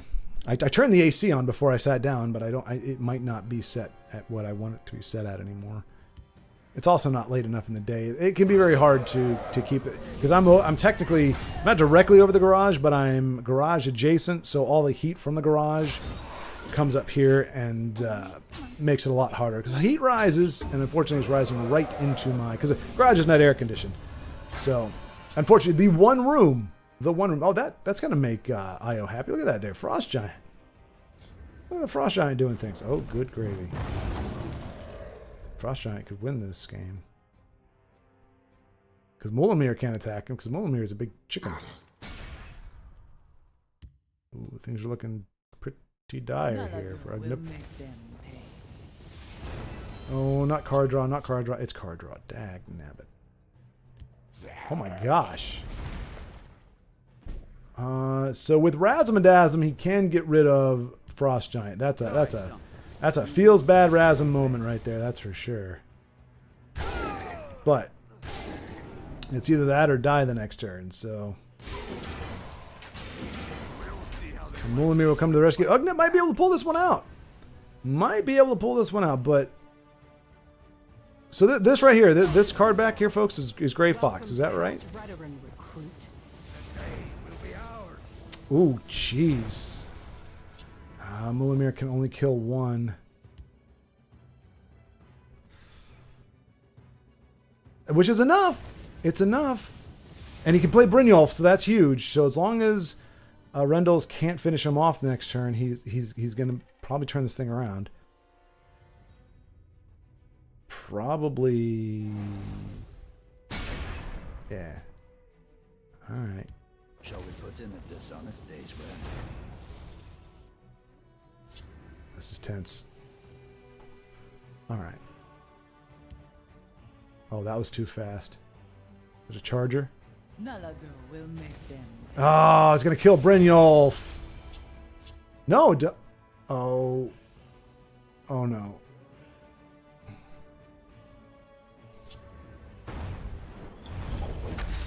That was lethal. He must have something else, because why would you do that? Why would you do that? Rendell did. We just watched Rendell's punt the game, right? I didn't just make that up. It's not enough to watch your back. I mean, he could still win. I mean, the game's not over. He's still pushing the advantage, and Brynjolf is about to die here.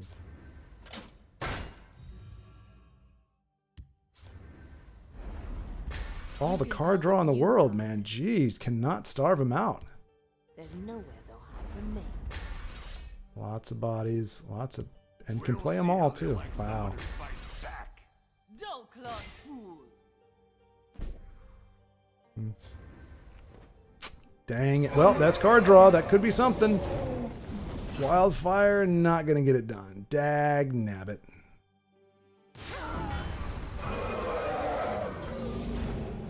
Well, no, he needs... I think that's it. Done. Dang it. And there you go. There's the good old good spirited.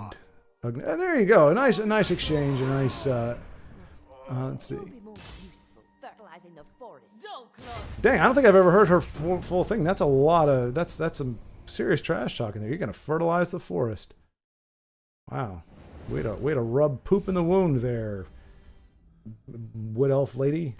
All right. Sorry, Ugnip, man. That was a good game. I thought you would.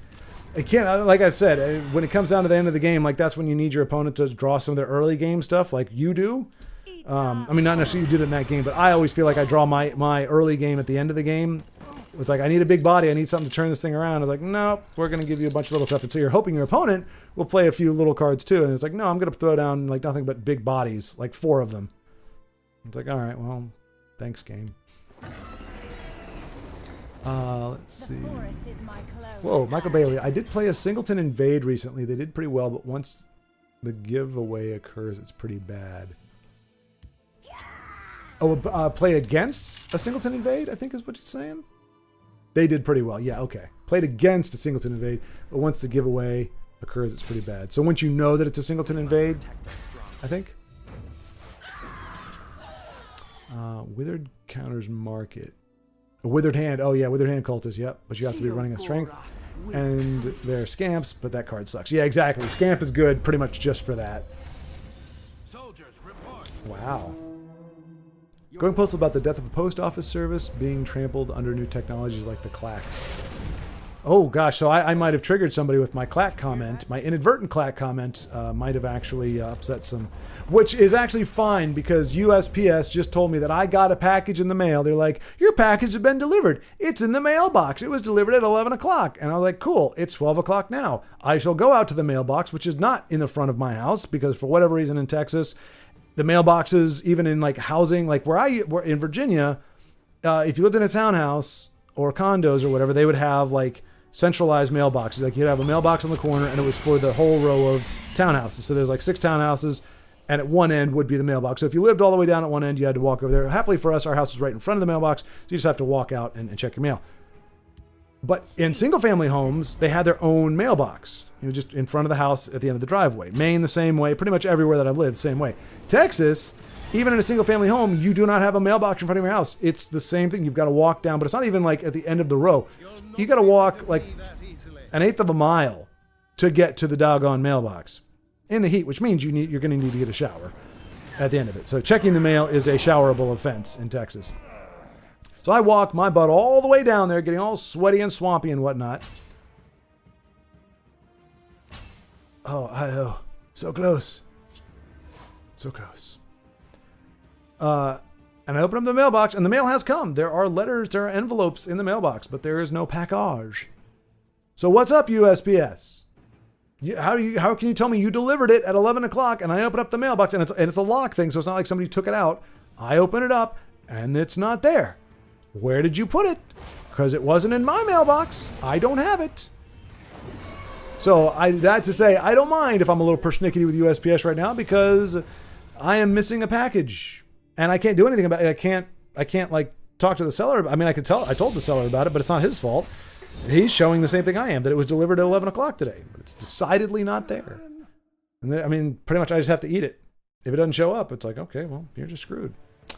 Yeah. So I don't mind that the post office is dying to the clacks. Hopefully the clacks have better service. And accountability, like it's impossible to follow up. Like try calling the post office and get somebody on the phone and have them either know or care about your problem. Good luck with that. Good Omens is crazy fun. There's a very good Netflix series. David Tennant and Michael Sheen as a devil. Oh yes, I remember seeing that advertised. Never saw the show, because I don't have Netflix, but I do remember seeing that advertised. It looked amusing. I just used Telvanni as an example. Good to have been graveyard, cycle, invade, etc. Yeah. Yeah, no, Telvanni was a good example. That was probably my favorite show in a long time. Okay, good to know that it was good. Not Devil, Demon, and Angel. Yeah, that was it. I used to play Control Telvanni back in the day, then got tired of it. I mean, you know, it says something. I mean, that was Tiago's bread and butter for a long time. We see him playing Vampire Warrior these days. So yeah, the Church of Telvanni has lost some memberships. I mean, well, people still go there, but they're not regulars anymore. I just remember my first time playing with it because you know, it's Control. There was some back then he was called Fierce Infinity, I think, something like that. He's now part of the Gods clan. I believe he's Kratos. Good guy and everything, but he gave me a Telvanni deck. He's like, this Telvanni got me to Legend. I was like, cool, I'll try it. And I just remember I felt like I was playing with like on easy mode. Like it was like, man, I've got answers on every single play. I've got like 2 different answers for everything that they could do. I lost 1 out of like 7 games or something. I was like, well, this is nice, but it doesn't feel right. I feel like that this is an unnatural amount of options for myself here. Try to play all common types for a while. Good win by Ugnip. Yep. Ugnip prediction. Then against Control Telvanni. We hate invade. Exactly.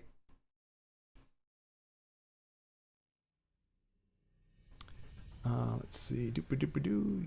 Yum Yum. Wait, Yum Yum? Who's Yum Yum? Where's Yum Yum? I don't see Yum Yum. Oh, there's Yum Yum. I saw Yum Yum, but I didn't see Yum Yum. I see Beowulf saying Yum Yum. Oh, there he is. Oh, so he didn't say hello. Yum Yum just busted in. Good win by Ugnip. So hello, Yum Yum. Hello. I'm catching up. Tesla Cookbook, Golden Initiate, Oreo Cake. Oh, jeez. Now I'm hungry. Now you start talking about desserts. That'll get me. A clash for the ages. Is it Razmadazmadazmadazm? Who are you bringing back? The douche! Oh, he's going to go for the single ping. Nice, Io. That's style. Boink. Oh, come on, Sinon. Isn't that a Sword Art Online character, I believe? Reference, perhaps? Nicely done, Io. I do like the ping. Here we go. Watch this. Doing that ping you do. Anybody doing that ping you do? I'm so clever. Okay. Oh, speaking of which, there's Kratos Gods right now. Galaboo. Let's see Galaboo. Giant Snake is probably the best card of the underrated, underplayed ones. Yes. Now I've run 2 copies.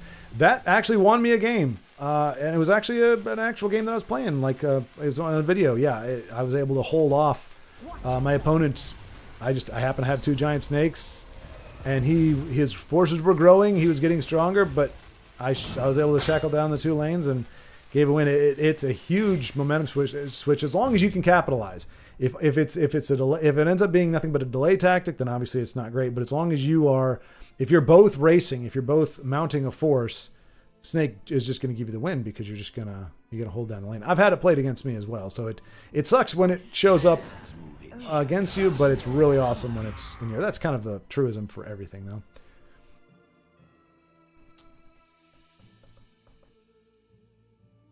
Speaking of clans, I was just thinking about adding friends to my MPO. Just didn't want to simply add it. Do I need to ask someone? That's a good question, Beowulf. Let's see if it gets answered here.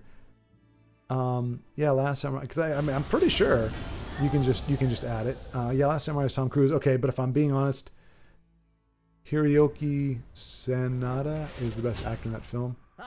Okay, cool. Which is fine. I mean, Tom Cruise. I mean, he's. Don't give me that look. When I make a funny joke like that hilarious joke that I just made, this is not the face. This is not the face right here. I need the XD. I need the like, haha, that's so funny. I need the I am hysterical with laughter. That's the expected and the correct response.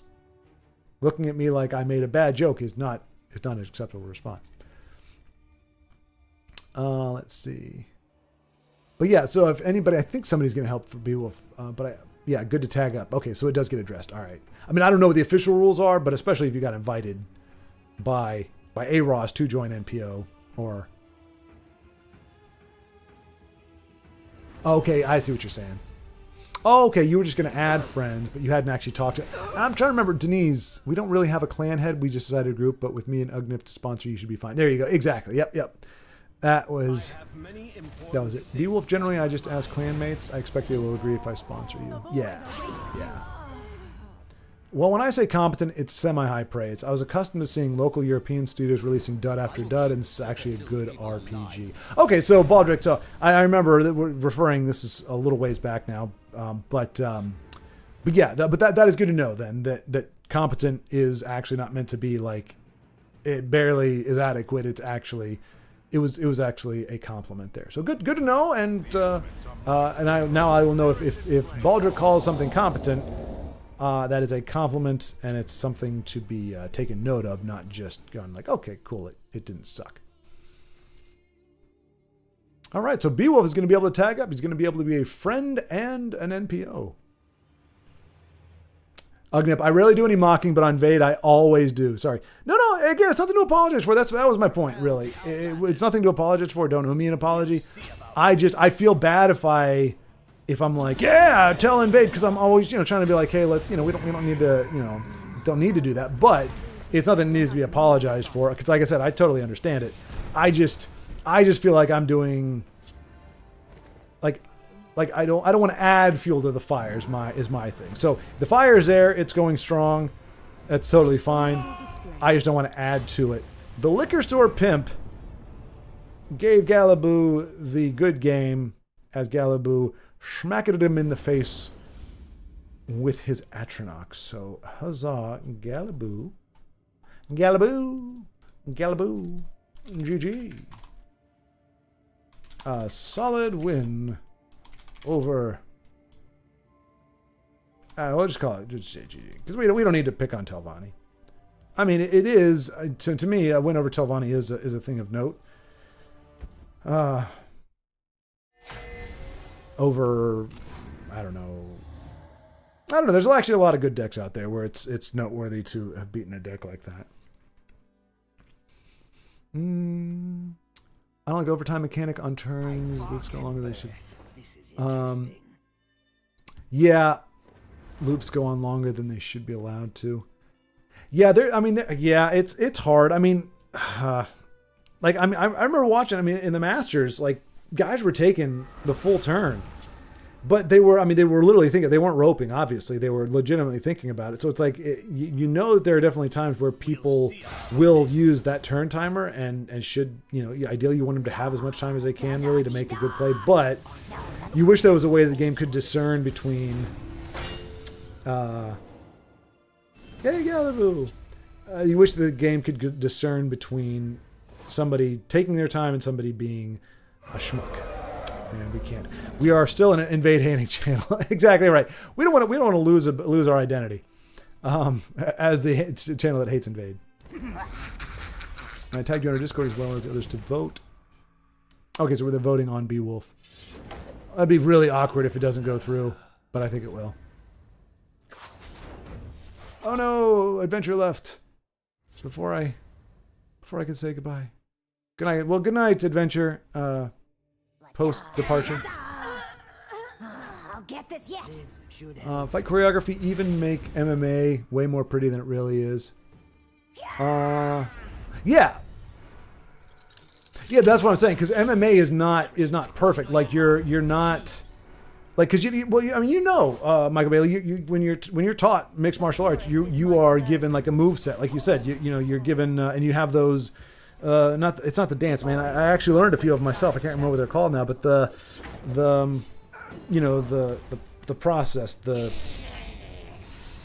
it's like move set, but it's choreographed. Anyway, like, so, and when they teach you how to strike, they teach you like, it's ideal. Like you want to block like this, you want to do this, and you want to counter this.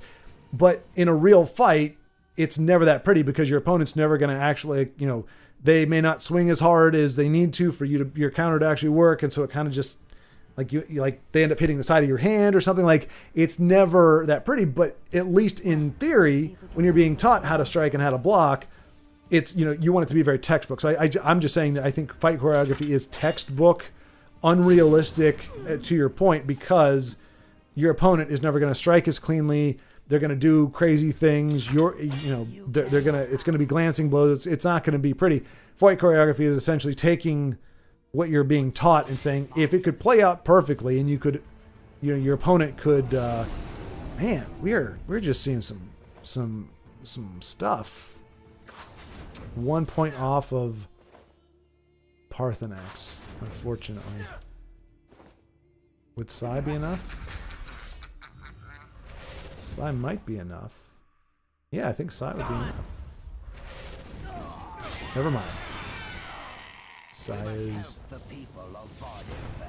Alright, cool. So he's got Odahviing next turn, so if Maximus floods the board, Odahviing can mop it up. Unless... Okay, phew. Alright. I mean, that still, unfortunately, is just enough. Oh, that sucks. Oh, that sucks. Oh, Curse will do it. Curse will keep him alive. Nice. Woo-wee. The Duke coming in clutch with that. Careful there, friend. Okay, Sai can take care of her. Now, does Io try to close this thing out in 2 turns? I don't think so. So he's got 18, 21. All right, got a guard. That's good. All right. And I think we've already seen Encano and what's-his-face, so I don't know that we have to worry about... Unless he brings him back to life. Oh, he's going to bring him back to life. No! That seemed a little... Well, I mean, I don't know. Hey, we'll take it. We'll take it. But, I mean, you've got lightning bolts, unless he knew he didn't have lightning bolts. I don't know, but it seems like you could have won off a prophecy, but hey, you take the win. I'm sure he didn't concede because he wanted to. All right, so viscous. Depends if you're caught square-footed, you can launch off a teep. Off a teep. If I get tickled at the game, if I get ticked at the game, I just concede, close the game, and do something else. And then exactly. That's the best way. And that's the thing. You can, what they call rage quitting. To me, rage quitting is when you quit in a way that your opponent still has to put up with your quitting. If you just quit the game because you're angry, but you quit the game, it's closed out, your opponent gets the win, I don't think that's rage quitting. Rage quitting indicates a lack of ability to process a situation in a healthy manner, whereas you just going, hey, you got me beat. I'm not thrilled about it. But you get the win. I think that's fine. That's a mature way to do it. It just depends on your situation. It's only, to me, it's a rage quit if it's if it hurts the other person by you quitting. If you quitting gives them a win, it ain't a rage quit. It's if you're trying to inconvenience them for having the audacity to beat you, that's when it's a problem, I think. Oh, Inu, hello. So Inu, you've been playing some games. Like I think you had a game the last week you came out and you mopped the floor with Aya, as I recall, and actually everybody. You just dominated everybody. You said the next week you had another game. I think I think it was the other game you were. It was either the game you were talking about or the game after you were saying your coach was going to be out of town, so you were going to be kind of heading the show. And if that's the case, let me know how it went. Because I meant to ask you, but you never showed up after that. Because I think you were saying I might be able to be there, but I might not because I'm going to be really tired. It's out of town. Those types of things. But anyway, good to see you, my friend. Good to see you again. As I love numbers and statistics. Here it is. Friends clan with several members. NPO clan with few members. And no AZZ honor FR clan at all. Wait. As I love numbers and stats. Here it is. Okay, so I'm thinking this is a joke, right, Antoine? Because you're not giving us any numbers. You're giving us several members, few members. But AZZ and Honor and FR Clan have some, right? At least that's what I noticed. Oh, here, meaning our. You're talking about in chat or the remnant. But yeah, I agree. Well, so yeah, I've got a couple of Azura folks on my friends list, but no, I don't think we've ever. They're never like they're never on Discord or show up in there. Same thing with Honor or FR. But I don't know the clans on the ladder. I think that's pretty much all of them. Gods, that's another one. Yep. Baldric, I don't think it's Grave Fox Cowl. I think it's some runes on a metal of sort. Well, that's what I thought. I thought it was like an Imperial helmet or something. But I think it was Io. Somebody said when I described it, I said, "Oh, it's that one that has the runes going on the front." And he's like, "Wait, is he talking about the Grey Fox helmet or something?" So I was like, "Oh, maybe that's what that is," because I don't know of too many cards that have glowing runes going down the front of it. So Frink.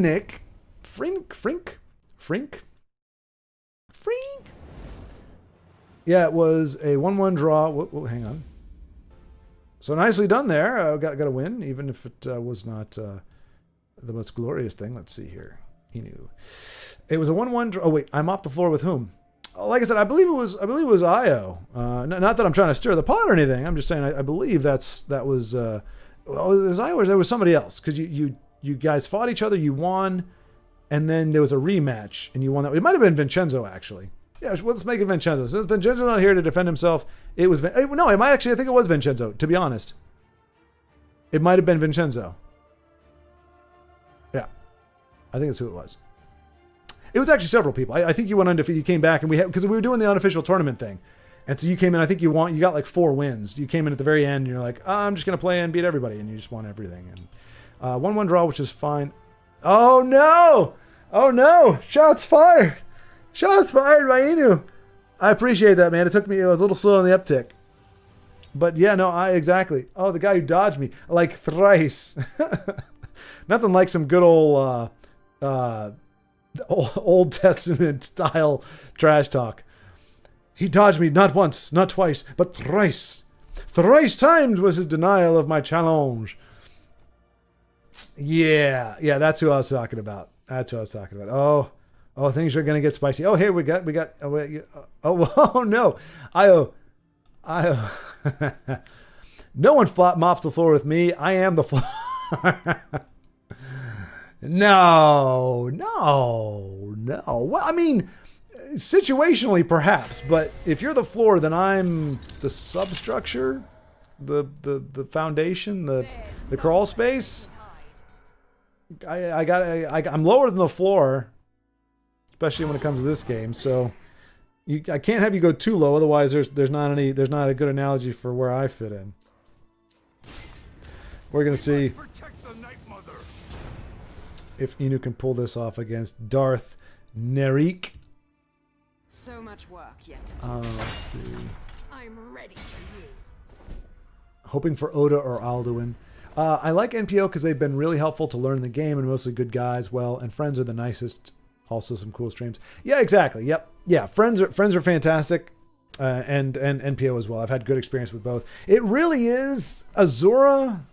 Not trying to call anything out, but Azura and Honor are the two that I remember the most. They're kind of like Cobra Kai. Like Azura, for whatever reason, strikes me as Cobra Kai. The dojo, not the series, but like just kind of like they're not malevolent villains, but they're just kind of like the bad guys. But I feel bad saying that because I know there's some some nice Azura players, and there's no reason to think of them that way. It's just they've always been the other team. They're the whatever the team is. It the Hawks? Who's it in the Mighty Ducks? The team that wears the black jerseys. They're kind of like those guys. At least that's how it strikes me. I don't know how accurate that is, but be kind, rewind. My paws are quicker than your eyes. All right, this is a win for Inu minus a ice storm. Okay, well. The illusion mage is Oh, piss. That's not good.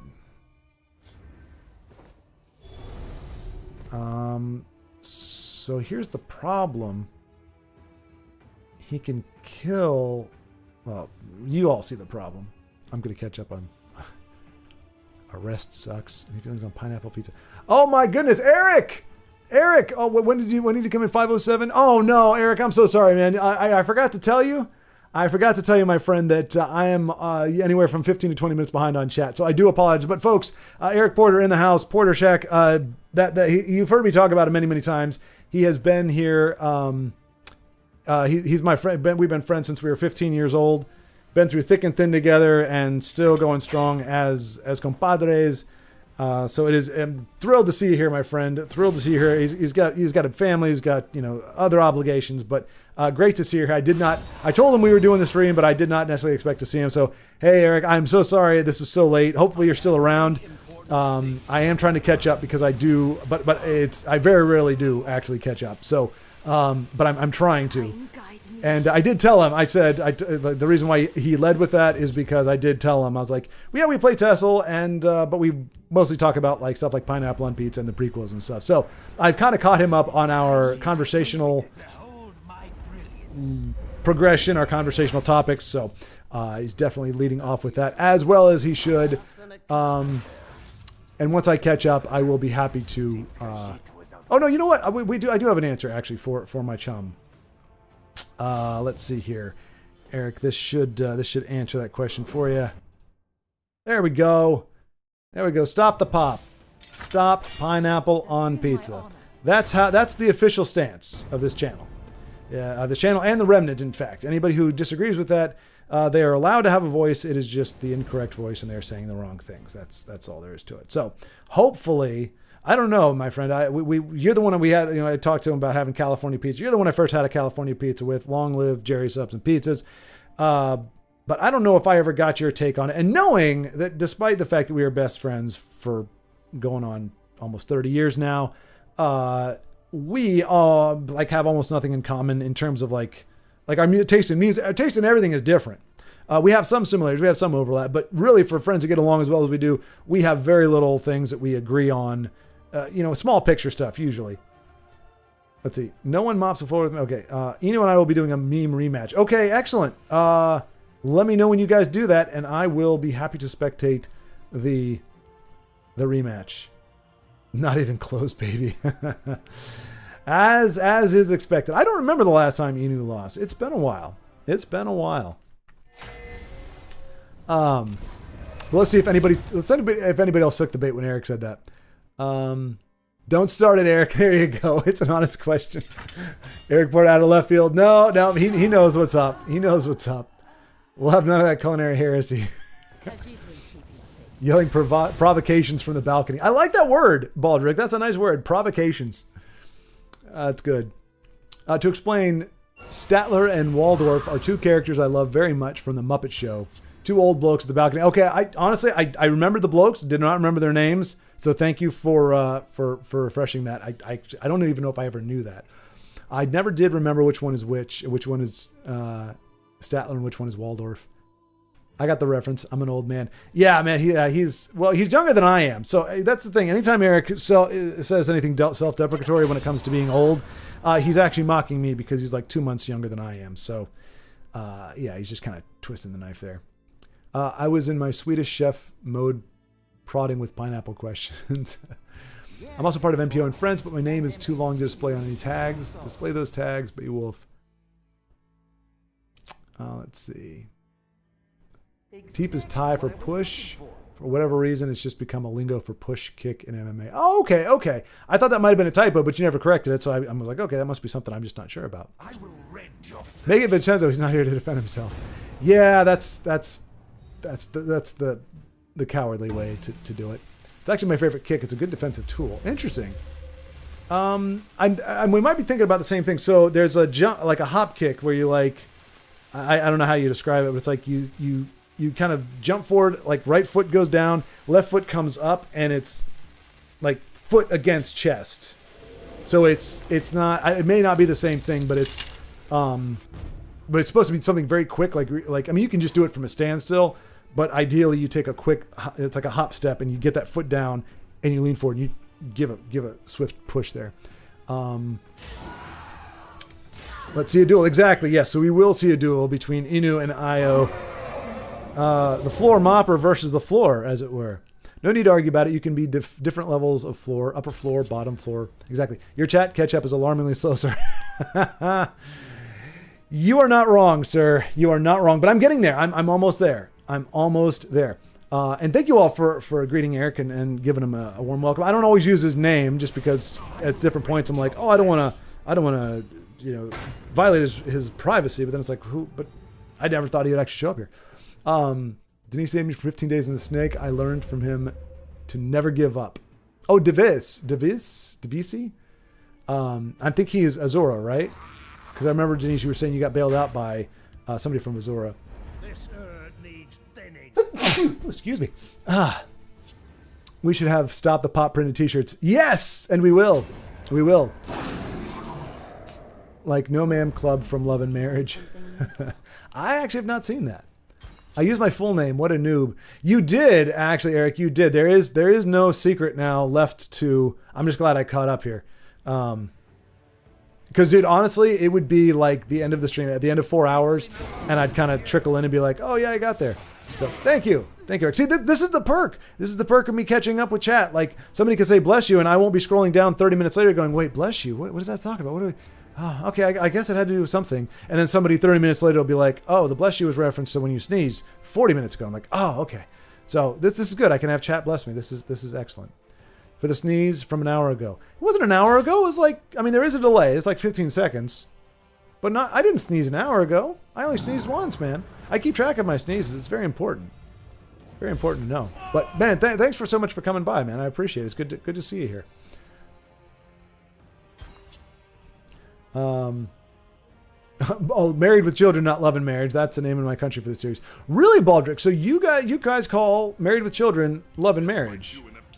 I'm not gonna lie. Love and Marriage sounds a little nicer and classier than Married with Children. Married with Children kind of sounds like it was a bit of a torrid affair, but Love and Marriage doesn't sound terribly accurate based on what I know of the show. I haven't seen much of it.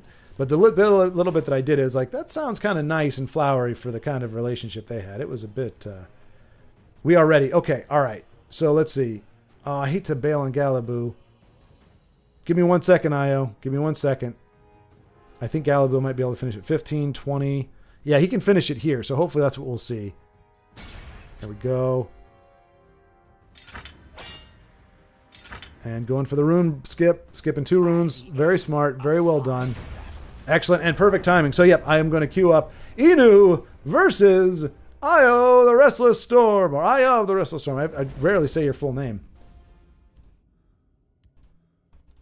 Nicely done. There we go. Give him the good GG there. Okay, here we go. Io, cue it up, man. You were Inu. Go for it. And we will behold the spectacle, the match of the century versus the Titans. Oh, wait. Yeah, the Titans kind of sort there. Thank you for the love, everyone. I'll definitely be back. Have to catch up with my dad and sis. You're the best, pal. Bye, all. Bye, Eric. Man, thanks again for coming by. Appreciate it. Good to see you. Good to see you. And who just gave me the... There we go. Inu. Watch me end this man's career. Okay. All right, here we go. I didn't know that Io had a career in Tessel. I know he has a career. He's very good. D&D. He's a dungeon master. Lots of good career options there. But there's Body Bag. Did we see Body Bag? Did Body Bag come up in here? I thought I saw Body Bag for a second. I thought somebody said, "Hey, Body Bag."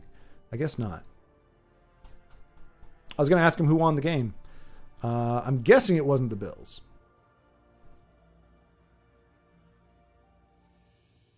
Let's see. NFL. Buffalo versus Dolphins. Oh, they crushed the Dolphins. Okay. I was going to poke fun at Body Bag, but it's not fun to poke somebody who wins. So there we go. Here we go. They crushed the Dolphins, man. Holy cow. So, yeah. Oh, excellent. Yes, Eric. Awesome. Awesome. Oh, that's good. That is good. Enjoy your pineapple pizza, Io said sarcastically. Okay, so crazy enough then. The one thing in modern recollection that my best friend of 20-some years, 25 years, agrees with me on is that pineapple doesn't belong on pizza. to die. I mean, it's something. It's something. And hey, in the scope of the remnant chat, that is everything. I could not have a stronger ally than that. But then I think of all the things that we don't agree with or that we don't have in common. I'm like, man, why is it the pineapple on pizza? Why couldn't we, like the same, whatever. I don't know. That's funny. But yeah, it's good to see there. Michael Bailey, it's function. It's function of front kick if you're relating it karate equivalent, but your hips move forward. Actually, why Thai kicks are so powerful? We lead with hips rather than chambering. Okay. Yeah, chambering. No, I do. Yeah, I do. Okay, I get what you're saying there. Lead with the hips. Oh, it might be a different move there because I don't know how you could. Well, because like roundhouse kicks and side kicks, we both swing. The only one that I can think of chamber is there is one where you swing to the side, you bring the leg up like your knee is up like this, and you strike out at the side. That's the only one that I could think of that I remember chambering. Like a roundhouse, you go up, pivot, swing the heel out towards your opponent, and you swing your whole body and bring the leg up. And then at the end, on the follow through, after you hit, then you bring the knee back and then bring it down if you got that kind of control. And again, that's something that you can do. I think in a movie it looks really cool, but in real life, I don't know if you're gonna have in that moment. Can you actually swing, kick somebody really hard? Have them stop your momentum, which is something you don't really experience a whole lot. You kind of get that with the bag, but not always. And then be able to bring your foot back and bring it down and keep fighting. But yeah, I think that's the only kick that I think of that's chambered. Like even the kick that I'm talking about, we don't lead with our hips. That's very true, but we don't chamber it. We just it's like up and out at the same motion. But yeah, there's definitely some obviously difference in technique there. But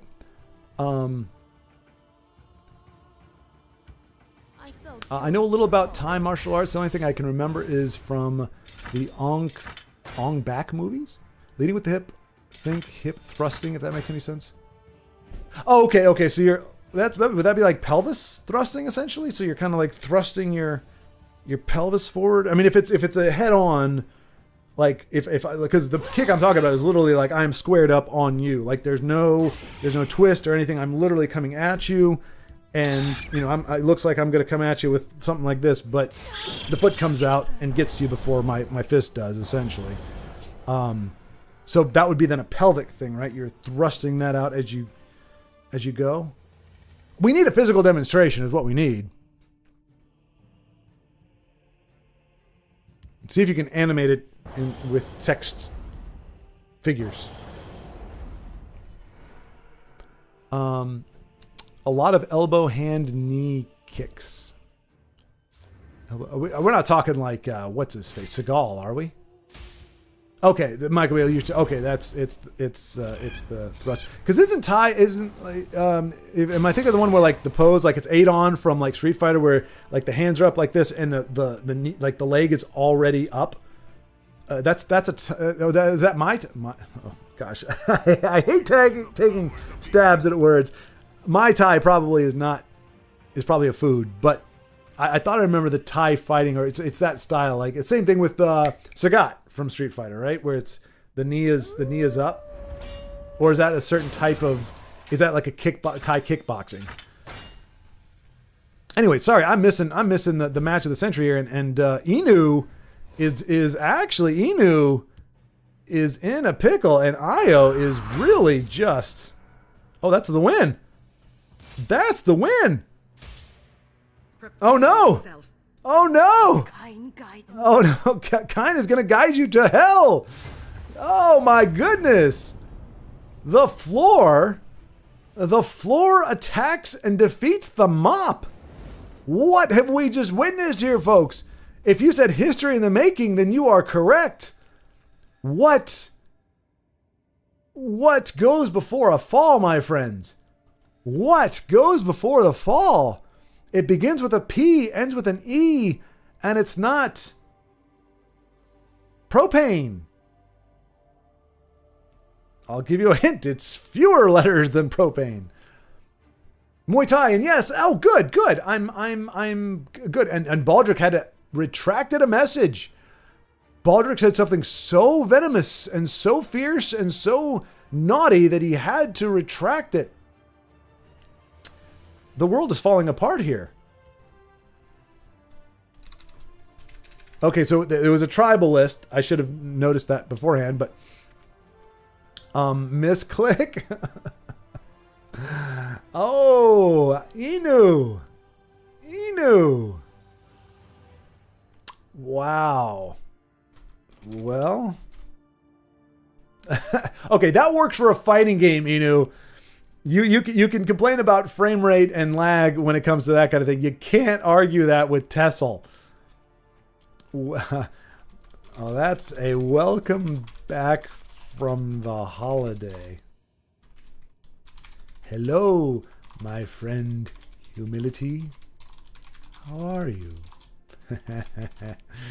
Oh. Wow. I don't know if y'all were betting on that game or not, but I mean, honestly, if you're betting against Io, you would have lost money. Did not. I mean, I shouldn't say I didn't see it coming. Like, I mean, I was always impressed with Inu's win rate. Oh gosh, the villainous cope is what we're experiencing here. Well, he prepared 3 whole weeks for that while I was chilling on the beach and getting rusty. I demand the rematch. Well, hey, yes, if I was willing to grant you a rematch, Inu, I would certainly, we will certainly spectate that spectacle.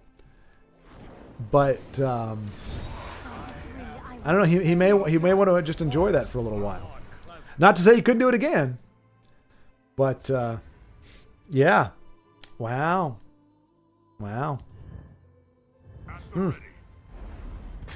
But yeah, I mean, like I said, I was a great player. If Inu beat me, I would not be expecting a turnabout at any point. But it's silly, despite Inu's apparent invulnerability and untouchability.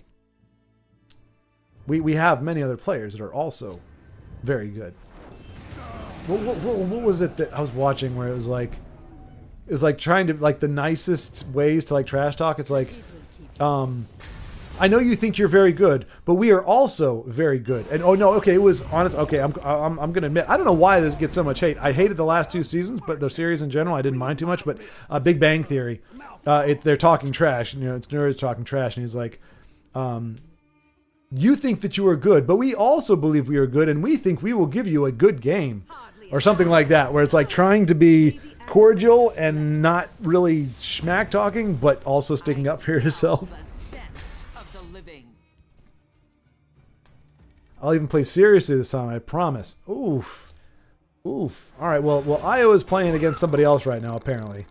So, if the reigning champ wants to, Speak, citizen. ooh, Oreo cookie. Nicely But it's not done. going to help him. Oh, wait, what is it? It is, actually.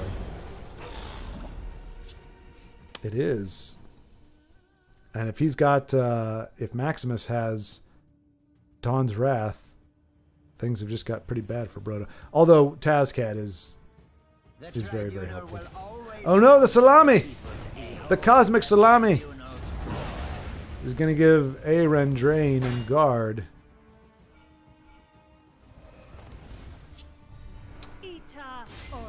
History shall remember this day. Need a good foundation on which to mop. Exactly. That's why I said, hey, I'm a foundation. I'm there. Baldric, I had to remove it. It was too perverse for the public.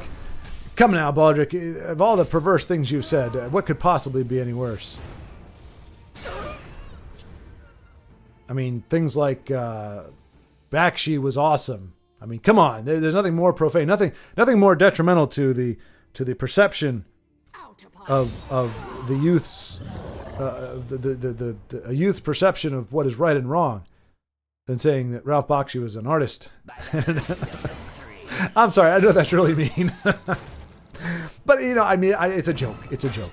I am no more a villain than Inu is, but we both know how to talk the talk. Unfortunately, though, he knew it's can't walk the walk anymore. You know, I thought he was legit, but unfortunately, just kind of, I don't know, man. He lost that loving feeling. Whoa, that loving feeling. He lost that loving feeling. Now it's gone. Whoa. We did for Senior Tonight, it was a sketch comedy show. We used to had a bit we called lyrical monologues, which is where we took some of the most ridiculous songs that were actually very catchy that people liked, but if you just use the lyrics, they sound absolutely insipid. I'm going to give you one right here. You guys are, most of you are probably too young for this song. Let me see.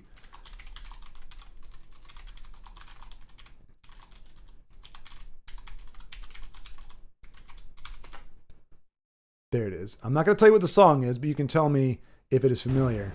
Here we go. But this is the kind of thing we do. I like it when the girls stop by in the summer. Do you remember? Do you remember when we met that summer? New Kids on the Block had a bunch of hits. Chinese food makes me sick. And I think it's fly when girls stop by for the summer. For the summer. I like girls that wear Abercrombie and Fitch. I'd take her if I had one wish, but she's been gone since that summer. Since that summer.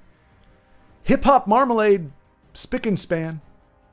Met you one summer, and it all began. You're the best girl that I ever did see. The great Larry Bird jersey, 33. That's where I'm going to stop, because it just gets ridiculous. It's like when you actually try to lyricize it, when you try to actually focus on this is the most ridiculous sounding bit of tripe in the world. It was a very popular song. It was Summertime, I think. Girls in the Summertime. I actually closed it out. What is it called again? Summer Girls, yeah.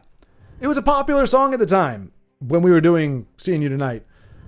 But yeah, as soon as you but if you're just singing along with the song because the song is poppy and the song is catchy, you're like, I'm just, blah blah blah blah, and you're just saying whatever and it's fine.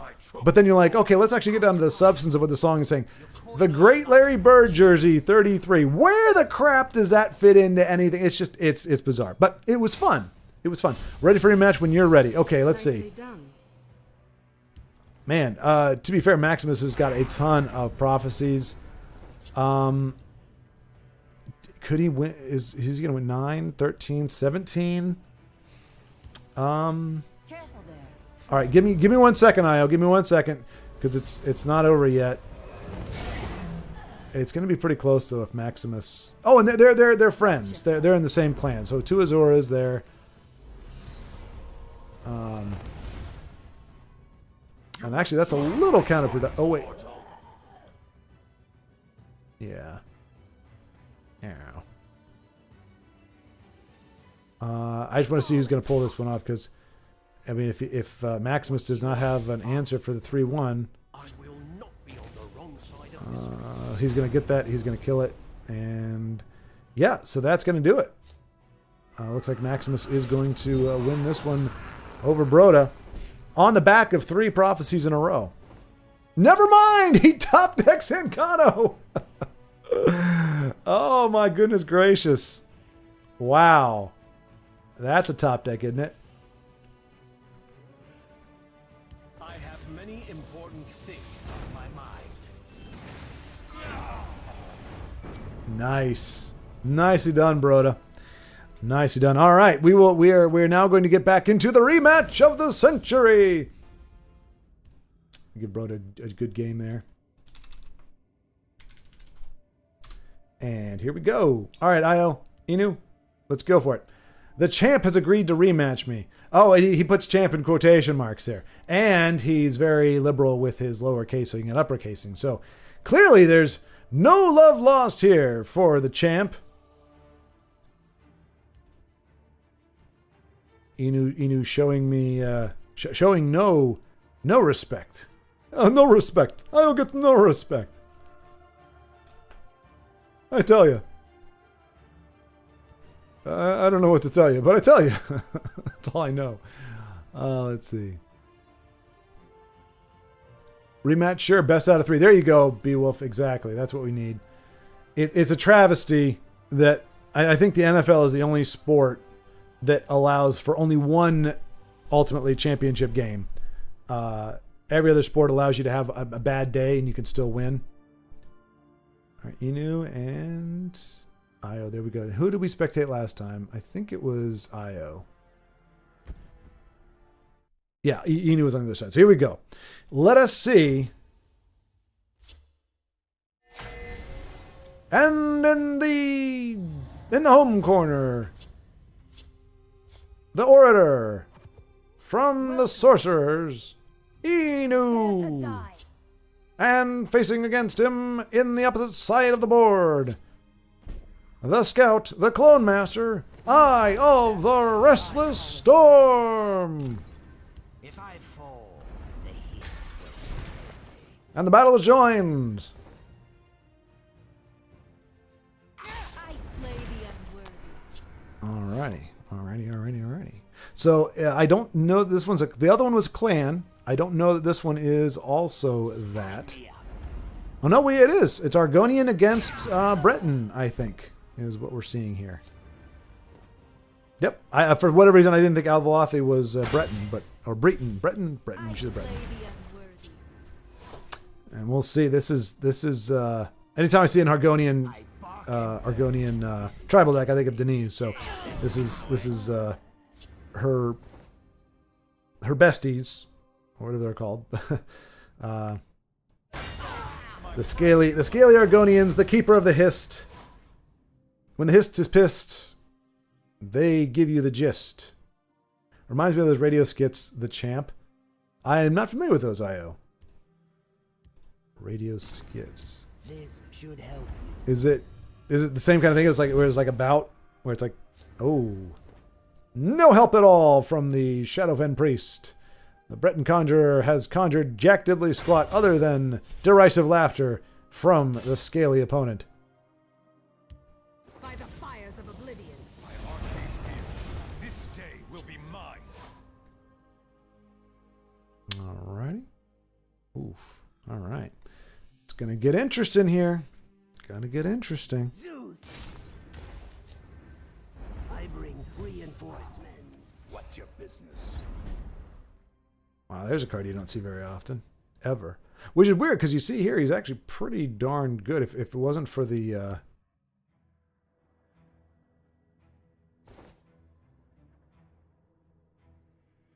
sentence fragment that I just stopped myself in.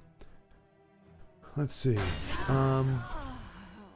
MMA steals most of its striking from Muay Thai. There's obviously differences in stance, is far more neutral than boxing stance. Mostly because a boxing stance can get away with a narrower profile, don't have to deal with getting leg swept under. Oh yeah, that's true. That is not, you don't have to worry about that whole dynamic. Baldrick says, don't you smack talk Bakshi. For your penance, you'll watch Cool World and pay 20 Hail Marys. Pray 20 Hail Marys. Oh, goodness. Is it aptly named Cool World, or should I call it Cruel World? I'll say this. Because of his reputation, I have to believe that every other project that Bakshi did, aside from Lord of the Rings, was actually pretty damn good. Because I've had more than several people giving that guy a lot of love. And when I say Lord of the Rings, are like, wasn't one of its best, I'll grant you. You need to watch this and this and this and this. And so my understanding is that that I did not get to see Bakshi at his best. That Lord of the Rings was not his defining achievement.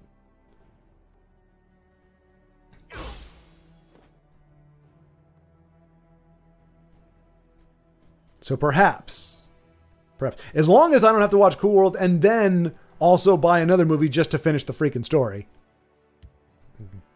Dune people out there. The wolves have turned their backs on me. Wait, Inu, was that your tribal? You were playing wolves? I mean, admit I forgot the rules and I stopped. Or I wasn't watching the whole time, so I didn't actually see what the tribals were. But I can say the Bretons are actually have done a pretty decent job of turning the tables. After seeing what Io was working with, I thought he was going to be able to kind of curve over him here, but looks like it is truly a battle joined. Worm King's Agent. Another card that did not think of as a Breton. And one that has not historically gotten a whole lot of love. All right. Let's see what can Io do here. The hist shall heal Yeah. you. You must be cleansed. All right, so they both got the training grounds going good, which is so there's some parity there, but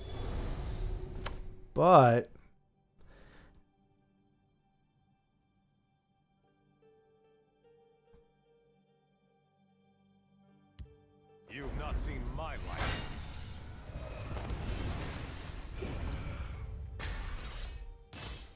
Prepare to die. it looks like we are tied 1-1, and this matchup can only be decided by a third championship game between the recently reascended Inu and the returning to floor Eye of the Restless Storm. Well fought, both of you. I really, when I saw Io's hand with the Hist guard guys and the Soul Rest Marshal, I thought it was going to just start going. He was going to have a downhill run on it, and it did not go down that way. So kudos to Inu for making it interesting. Anyway, after that first game, I was like, I don't know. Inu may have lost all his skills and he may suck now, but clearly that is not the case. And so Inu returning to form, but Io has made it clear that he is not untouchable. What is it they say in Rocky? You hurt him. He's not untouchable. He's bleeding just like you are. You can get him. You can hurt him. He's talking about the Russian guy. Neither one of them are Russian, but you know what I'm saying. Ugnip, great to see you, my friend. Unfortunately, I'm seeing this a little too late again, but have a good night, Ugnip. We will see you next time, my friend. Yep, Breton Tribal. Yep, I'm curious how close this is to my Breton Tribal. How close was it, Michael Bailey? Poor Argonians. Yeah, honestly, between Braves' output with them and just kind of how we've seen them do in general, I've been pleasantly surprised by their potential for wrecking face, but they did not seem to have. Let's see. What do you mean? Don't you respect Inu? Oh no! We are getting third-person treatment from Inu. We are getting the third-person treatment. This is truly when pride has overcometh all reason and mentality. It seems this victory, which merely tied Inu with Eye of the Restless Storm, has made him think himself indestructible, and so now Inu refers to Inu as Inu instead of me or I. So we must have a rematch, gentlemen. Now, granted, I know you guys are running tribal decks, so it may take a second to get up to speed. So I'll tell you what, we'll take a gander. No, we won't. Nobody else is playing this game right now. What is going on a Friday night, not even 6 o'clock at night, and nobody is playing this game? Lanula, thank you for proving me wrong. So watch Lanula until Io and Inu are ready for the deciding and definitive match. But yeah, Michael, how close was it to your Breton Tribal? I didn't know too many people that did a Breton Tribal. Bretons have some cool cards, and the cards that make Lava Atronox is a Breton. Yeah, that's right. That's very true. Yeah. There are, there's a lot of, I guess, like I would think of the Breton Conjurers as just the wards, or the Bretons as the ward people. But there's a lot of cards that do much more than just the ward. And it's kind of a wake-up call. We're ready. Okay, well then we will jump into it because this game is just starting. And we don't want to put off the game of the century. Deal the cards. Say that in my best dirty Western voice. Deal the cards. Go ahead. Make my day. Deal those cards. You gonna skin that? Is it skin that meat wagon? What is that? What is that phrase? Tombstone. Skin that. Smoke wagon. I bet it's smoke wagon. Which is still a weird name. It is. Okay, good. I did remember. Skin that smoke wagon. That's pretty funny. It sounds cool when he says it, but then you think, what the heck is a smoke wagon? Is it a wagon that's on fire? Is it a wagon that delivers smoke? Why is it a wagon? There are no wheels on the gun. I mean, there's kind of, if you think of the not the chamber. What is that thing called? The drum, maybe? Kind of spins like a wheel, but other than that, I'm not really sure. It feels like it's kind of reaching. And here we go, and this time we'll go IO on our side of the board.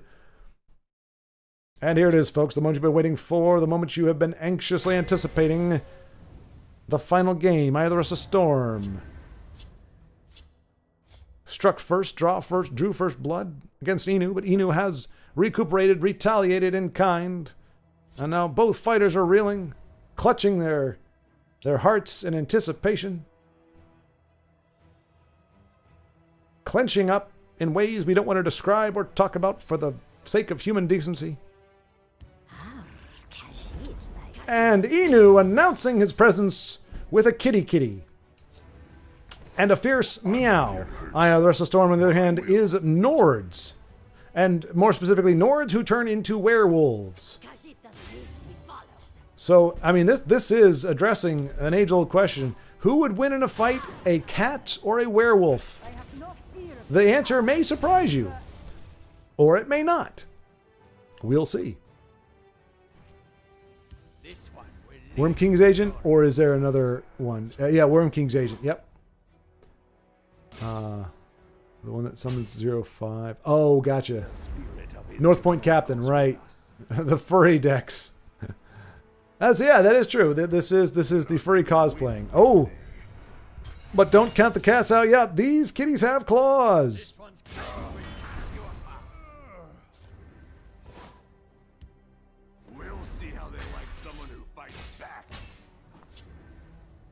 Really important for Io to be breaking those runes here to make these trades in his favor.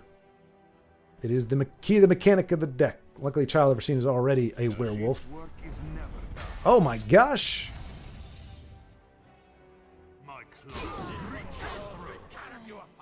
All right, using what is this guy again? The bootlegger for something other than pilfering, which is definitely interesting to see. Ooh. That wolf looks like it wants to do some devouring of some kitties. That's a tough thing to see.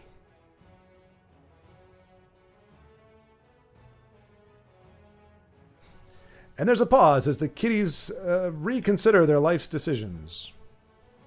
What have I done that has placed Khajiit across from a very ferocious werewolfy thing? And what way do we have of striking back?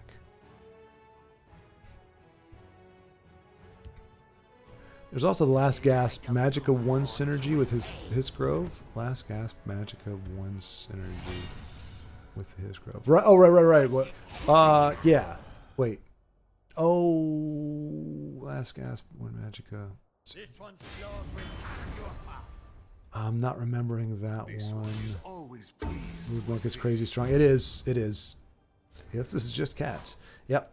Now that's a kitty. I don't see much. The barrel carrying guard one. Yeah, exactly. Yeah, the bootlegger. Yeah, he's fresh. Okay. So it looks like. False. Right, so we're definitely seeing some cards. We saw bootlegger on Inu's side, and we're seeing Unrelenting Force on Io's side. Cards you don't get to see a whole lot of.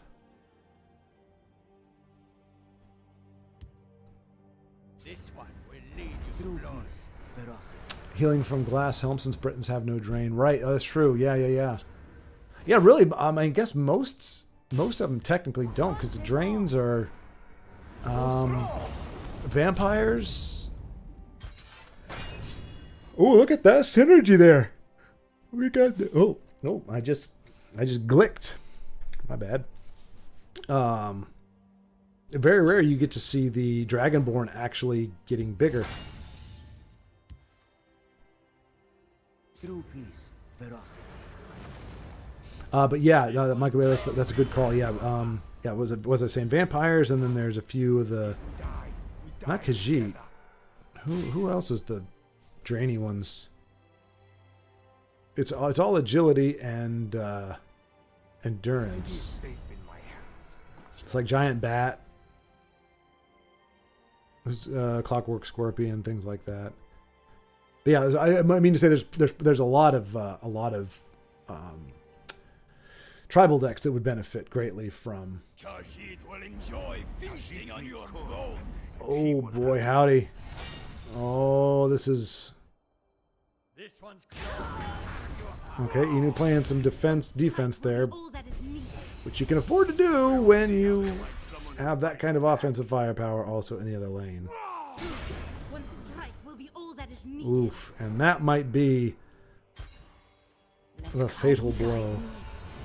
Prepare to die.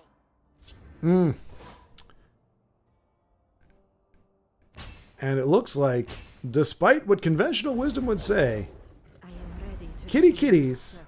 A clash trump for the ages. werewolves. One strike will be all that is needed. Nicely done, man. That Mastery of Thieves, boy, how goodness gracious. And so, with a definitive swipe of the face with their massive but padded claws, the Khajiit prove themselves to be the superior warriors to werewolves who, to be fair, really never actually became werewolves. They were mostly just people wanting to cosplay and not being allowed in the game. So with that, Inu has reestablished his dominance, much like a kitty might. Well, let's not go there. Well fought by Inu. I do appreciate the continuation of the theme from the last time that the matchup was, continuing with the tribal matchup there. Meow, meow, meow.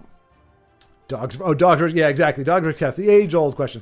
And unfortunately, I know Inu. I know you just got a brand new dog not too long ago, but unfortunately, it looks like. What is a phrase from Homeward Bound? No, the phrase from Homeward Bound is dogs rule and cats drool. But unfortunately, in this particular case, it was the other way around. Let's see. Now that's a kitty. Yep. Okay. Can't. Yep. But yeah, Michael Bailey. What I was saying is, that glass helm is a good call for a lot of tribals. I use bootlegger all the time in move decks. Oh, no kidding. I mean, it makes sense, but yeah, I don't usually see it a lot myself either. Dark Mane completely screwed. Cat Tribal feels cheating.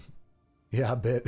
Like that basically move pilfer archetype. That is true. That is true. I think in general, if you were to say, hey, who has a better chance, pilfer monk or werewolves, I think most of the time you'd think of pilfer monk coming down. But cats versus dogs, you'd think dogs would maul the cats. And Inu giving a feisty meow of victory. It's okay, he won with my tags. Oh. But that face says it all right there. Those faces right there. It's the devious. It is the harmlessly devious machinations of two friendly rivals. And Inu just really making a heck of a show for. I rolled randomly for the decks. Okay. It's honestly offensive that you doubted Inu. Oh no, we're getting the third. It's honestly offensive that you doubted Inu. So Inu took revenge on the treacherous dogs. Well now, Inu. I understand. I didn't want to poke the bear. So I've pissed off Baldric by crapping on Bakshi. I pissed off Inu by doubting something. What did I doubt? I doubted Inu. I didn't doubt him. I just said as I was trash talking. It's like, you are good, but he is also good, and he may prevail against you because he is also good, but you may win because you are also good, and so it'll just depend which one of you is not as good as the other one. Really, is what it came down to. It's the player, but of course, that is the only explanation. The only explanation. And I was moving on to purge the taste of defeat from his mouth. He now back on the ladder. Ranked number 1, no doubt, pushing for and will most certainly achieve legend very soon. I shouldn't doubt. Speak, citizen. Looks like he's running. Well, I was gonna say Nords, but there he just dropped down at Daedra, so that's Nords and Daedra deck for the moment. And yeah, if there's one thing that Burn Assassin does not like, it's Drain. They're bleeding. Don't let up. I know Joe likes this alternate art a lot. I kind of like the original a little more myself. Like, because the other one, like, the guy's like in flight, or he's like in motion, it looks like he's actually attacking. He's like, don't get up. This guy is like, he looks like he's giving up. Like, he's taking his last breath right now. Oh! I was going to show you. Oh, well, he's not here. I'll show you when he's here, but Honey Badger sent me a picture of the last time we talked. He mentioned that he had a picture in his room of a scene from Lord of the Rings, and I wanted to show you guys on stream. But since he's not here, I'll wait. But I thought it was a cool looking illustration. I wanted to kind of show it off, show you what he was talking about there.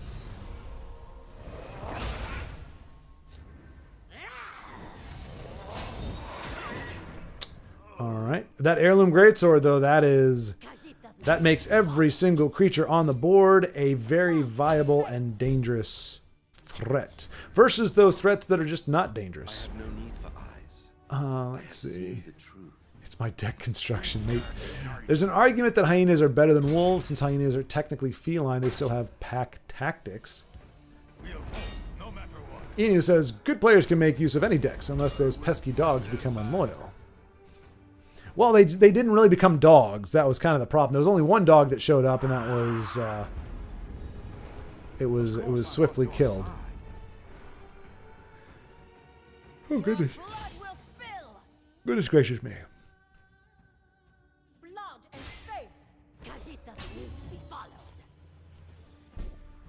All right, come on, Io. Can he pull this 8, 10? He's got this. He doesn't really have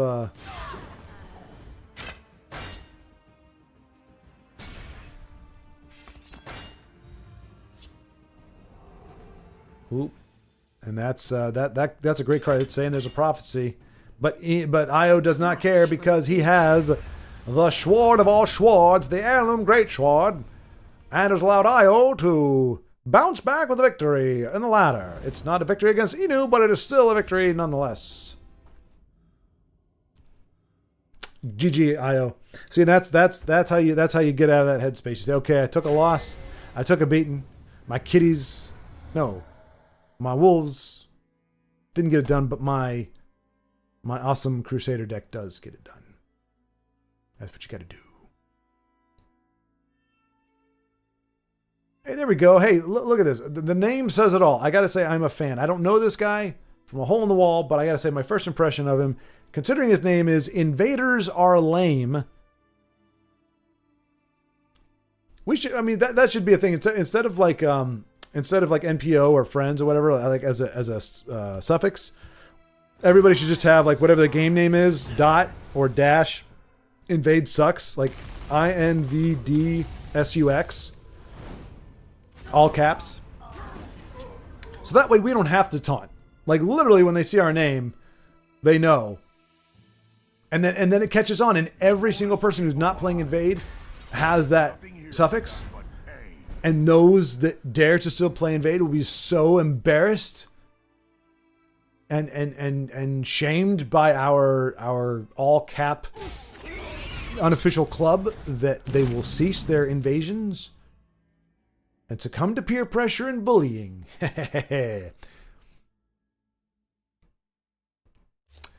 Inu says, I'll accept your rematch, Io. Maybe train for 4 weeks this time. Maybe it'll be at least entertaining then. Oh no. That sounds like one of those finishing lines from like Street Fighter. Where it's like the other guys beat up and like the exchange will be something like, train harder and come back and see me, or you were good, but I was better, or so. There's some very minimal trash talk there, essentially alluding to try it again when you get good.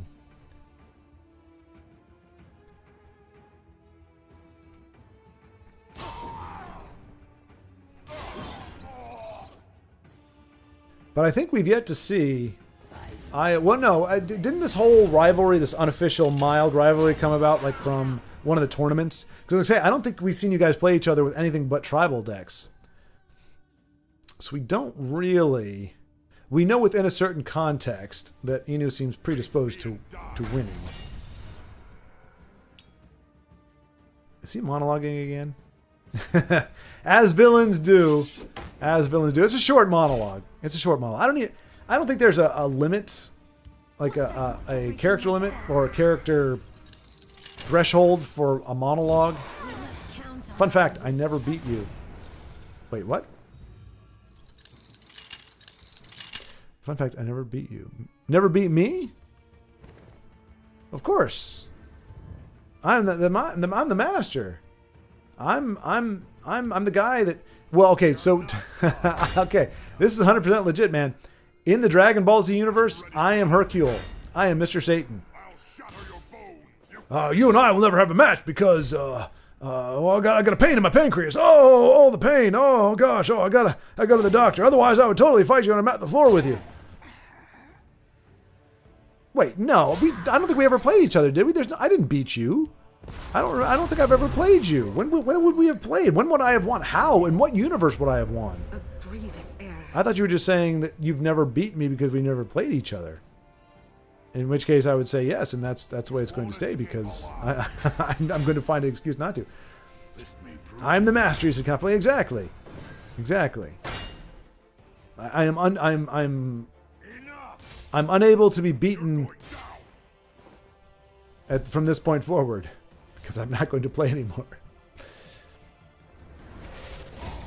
But even before then, I was known as the undefeated. I slay the enemy. Quite the... One time during your first journey and one time in some gauntlet. No kidding, Inu, really? You must have just been having a really bad day. On both days. I don't... Or, I mean, well, it just goes... I mean, look. Nobody wins every game. Needless to say, I lagged in both of those games. Yeah, no, needless to say, but we're going to say it anyway, right? Right? Yeah. Well, hey, if it helps, I was lagging worse than you were at the time. I had really, really bad internet, and I was also, if I remember those games now, and I remember I had something in my eye, and so I wasn't even sure like what cards I was playing. I was just kind of going off of my gut feeling. Ooh, that's going to sting Broda. That is going to sting Broda. But at least he lost to a guy named Invaders or Layman. Hey, we can pretend that was his gateway game, which obviously put Broda at a disadvantage. Cap. Oh, why, Inu? Why? Who? No, you can't tell me that that nonsense has reached the far shores of your fair land. You're not using the word cap over there. We have footage of those games from your perspective. Oh my gosh. No kidding, man. I mean, I believe you. I'm just astounded.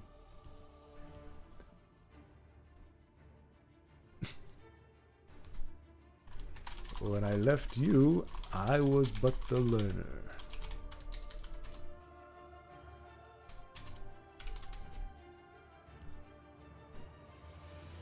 All right, let's see. All right, so we got Inu in a match that is not against Aya. We'll see how well that goes.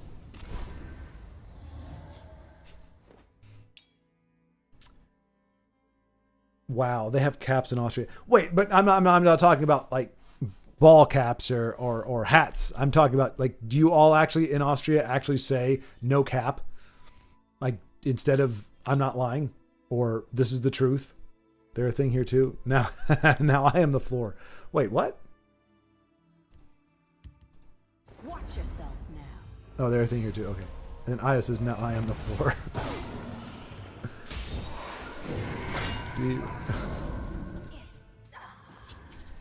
Not quite the build I was going for.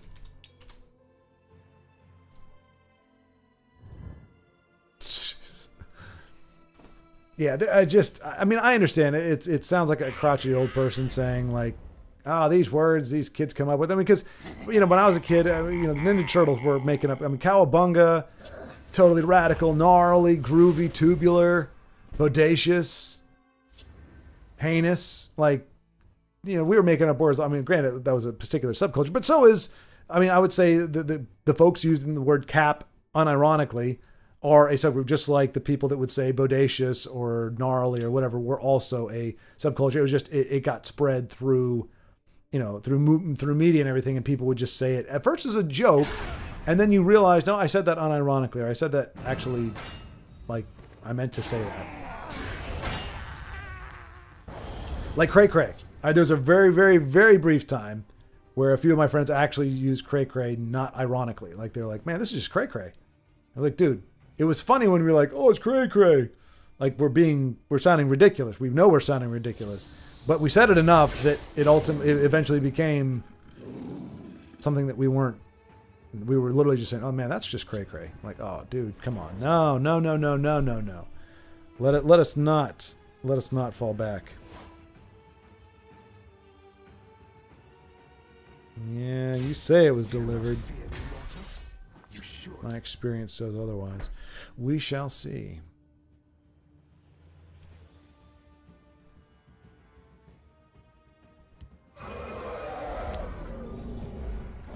All right, so it looks like this evening we've wound down a little bit earlier than previous times. So this game with Inu, really, it feels like after the main event, everything kind of is just regressed a little bit. So I think after this, and part of it is I am sweating like a madman. After this game here, we'll probably wrap up the stream for this particular Friday. But just know, like I said, I don't know what game it'll be. It probably will be Moonrider. But I will look into Among Us and see what it takes to be able to get people to play. And that may be something we can do either on Thursday or at some point on Friday. Like if we were hit here and people are going before folks have to hit the hay for the night. But I will look into that, and yeah. Lesson from Master Inu: be patient with gobos. All right, there you go, folks. I've learned that. Well, if it looks too good, it is. It's a trap. It's a trap.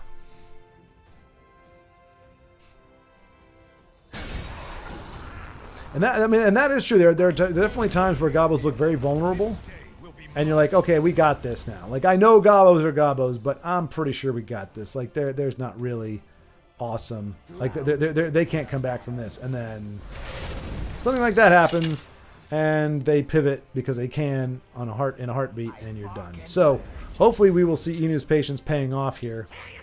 See how they have 9 cards again? Yeah, exactly. Well, not quite exactly, but yeah, they have quite a few cards. But you also have quite a few cards. I hate this crowd. And uncomfortable. Interesting. Going with... Watch yourself now. Okay, going for volume over like an Encana that would take out the... Probably because Inu wants some cards, I would imagine. And also because you could go Encano into Abner, which would do some good stuffs too. Michael Bailey, so Inu is basically Shao Kahn pointing and laughing mid-fight. Right, exactly. Ha ha ha. Ha ha ha ha. Yeah. Actually, that's not how he laughs, but I know what you're talking about. He's got that finger point taunt. And because of the green screen, I actually have a little bit of his greeny glowy goop on my hands. It kind of looks like that. Well, actually, no, the motion... Well, there we go. Yeah, motion blur. Yeah, I don't know. You know, they had this amazing video. My brother-in-law directed me to it. When Disney made... If you watch Mary Poppins, you would assume that you're watching a lot of green screen because you see a lot of times, if you think about the movie, there's a lot of times where you're seeing the characters, they jump into a storybook or they jump into a background and like they're interacting with the background, they're interacting with different stuff. And you just assume it's green screen. It wasn't. Because if you look at it, it does things that even our green screen technology today can't do. It's really fascinating. I wish I could remember the name of it, but it's like this weird, it ends up giving like this amber color, but it's like, it's such a very like a very distinct spectrum of light, but it's something out of science fiction. Like they created these crystals that if you shine a light through it, it projects a certain kind of light or something like that. But they only made 3 of them and they've been lost. And so we haven't had the technology all these years, but they finally figured it out.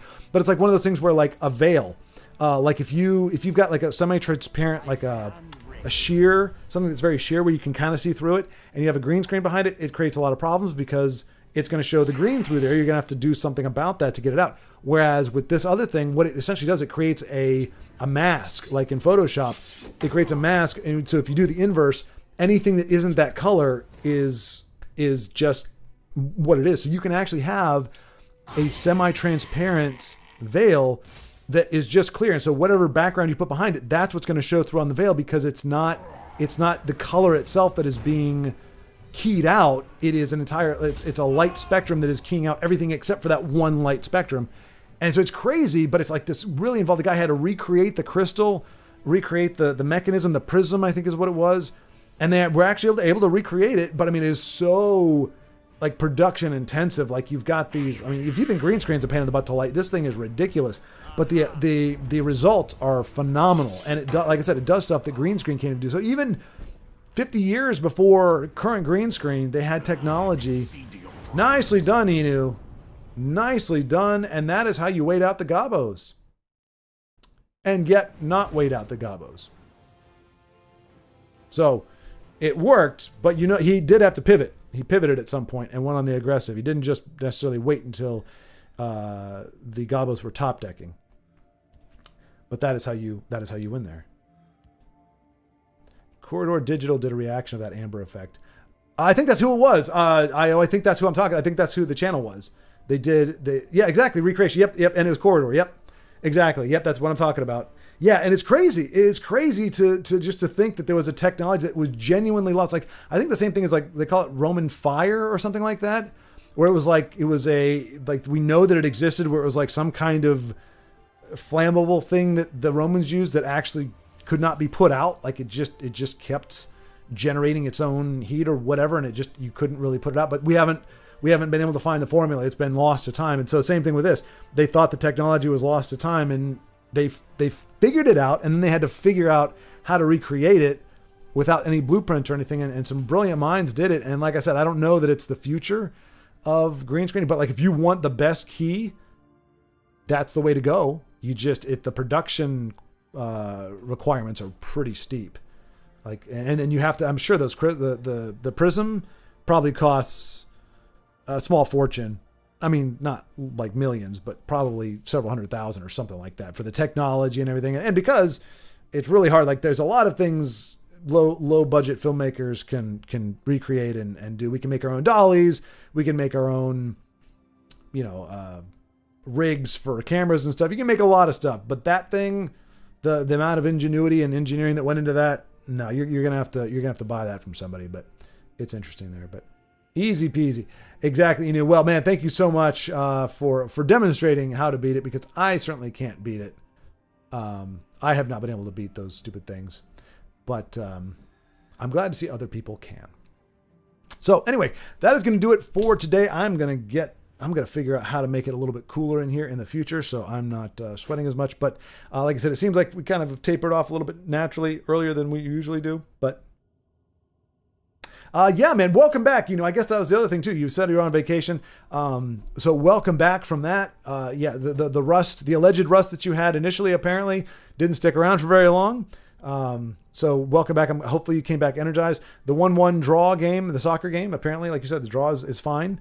I mean, it's obviously better than a loss. Not as good as a win. I'm going to state the obvious, but I mean, for your outing as your debut, I guess, one of your debuts as a coach, definitely not a bad result.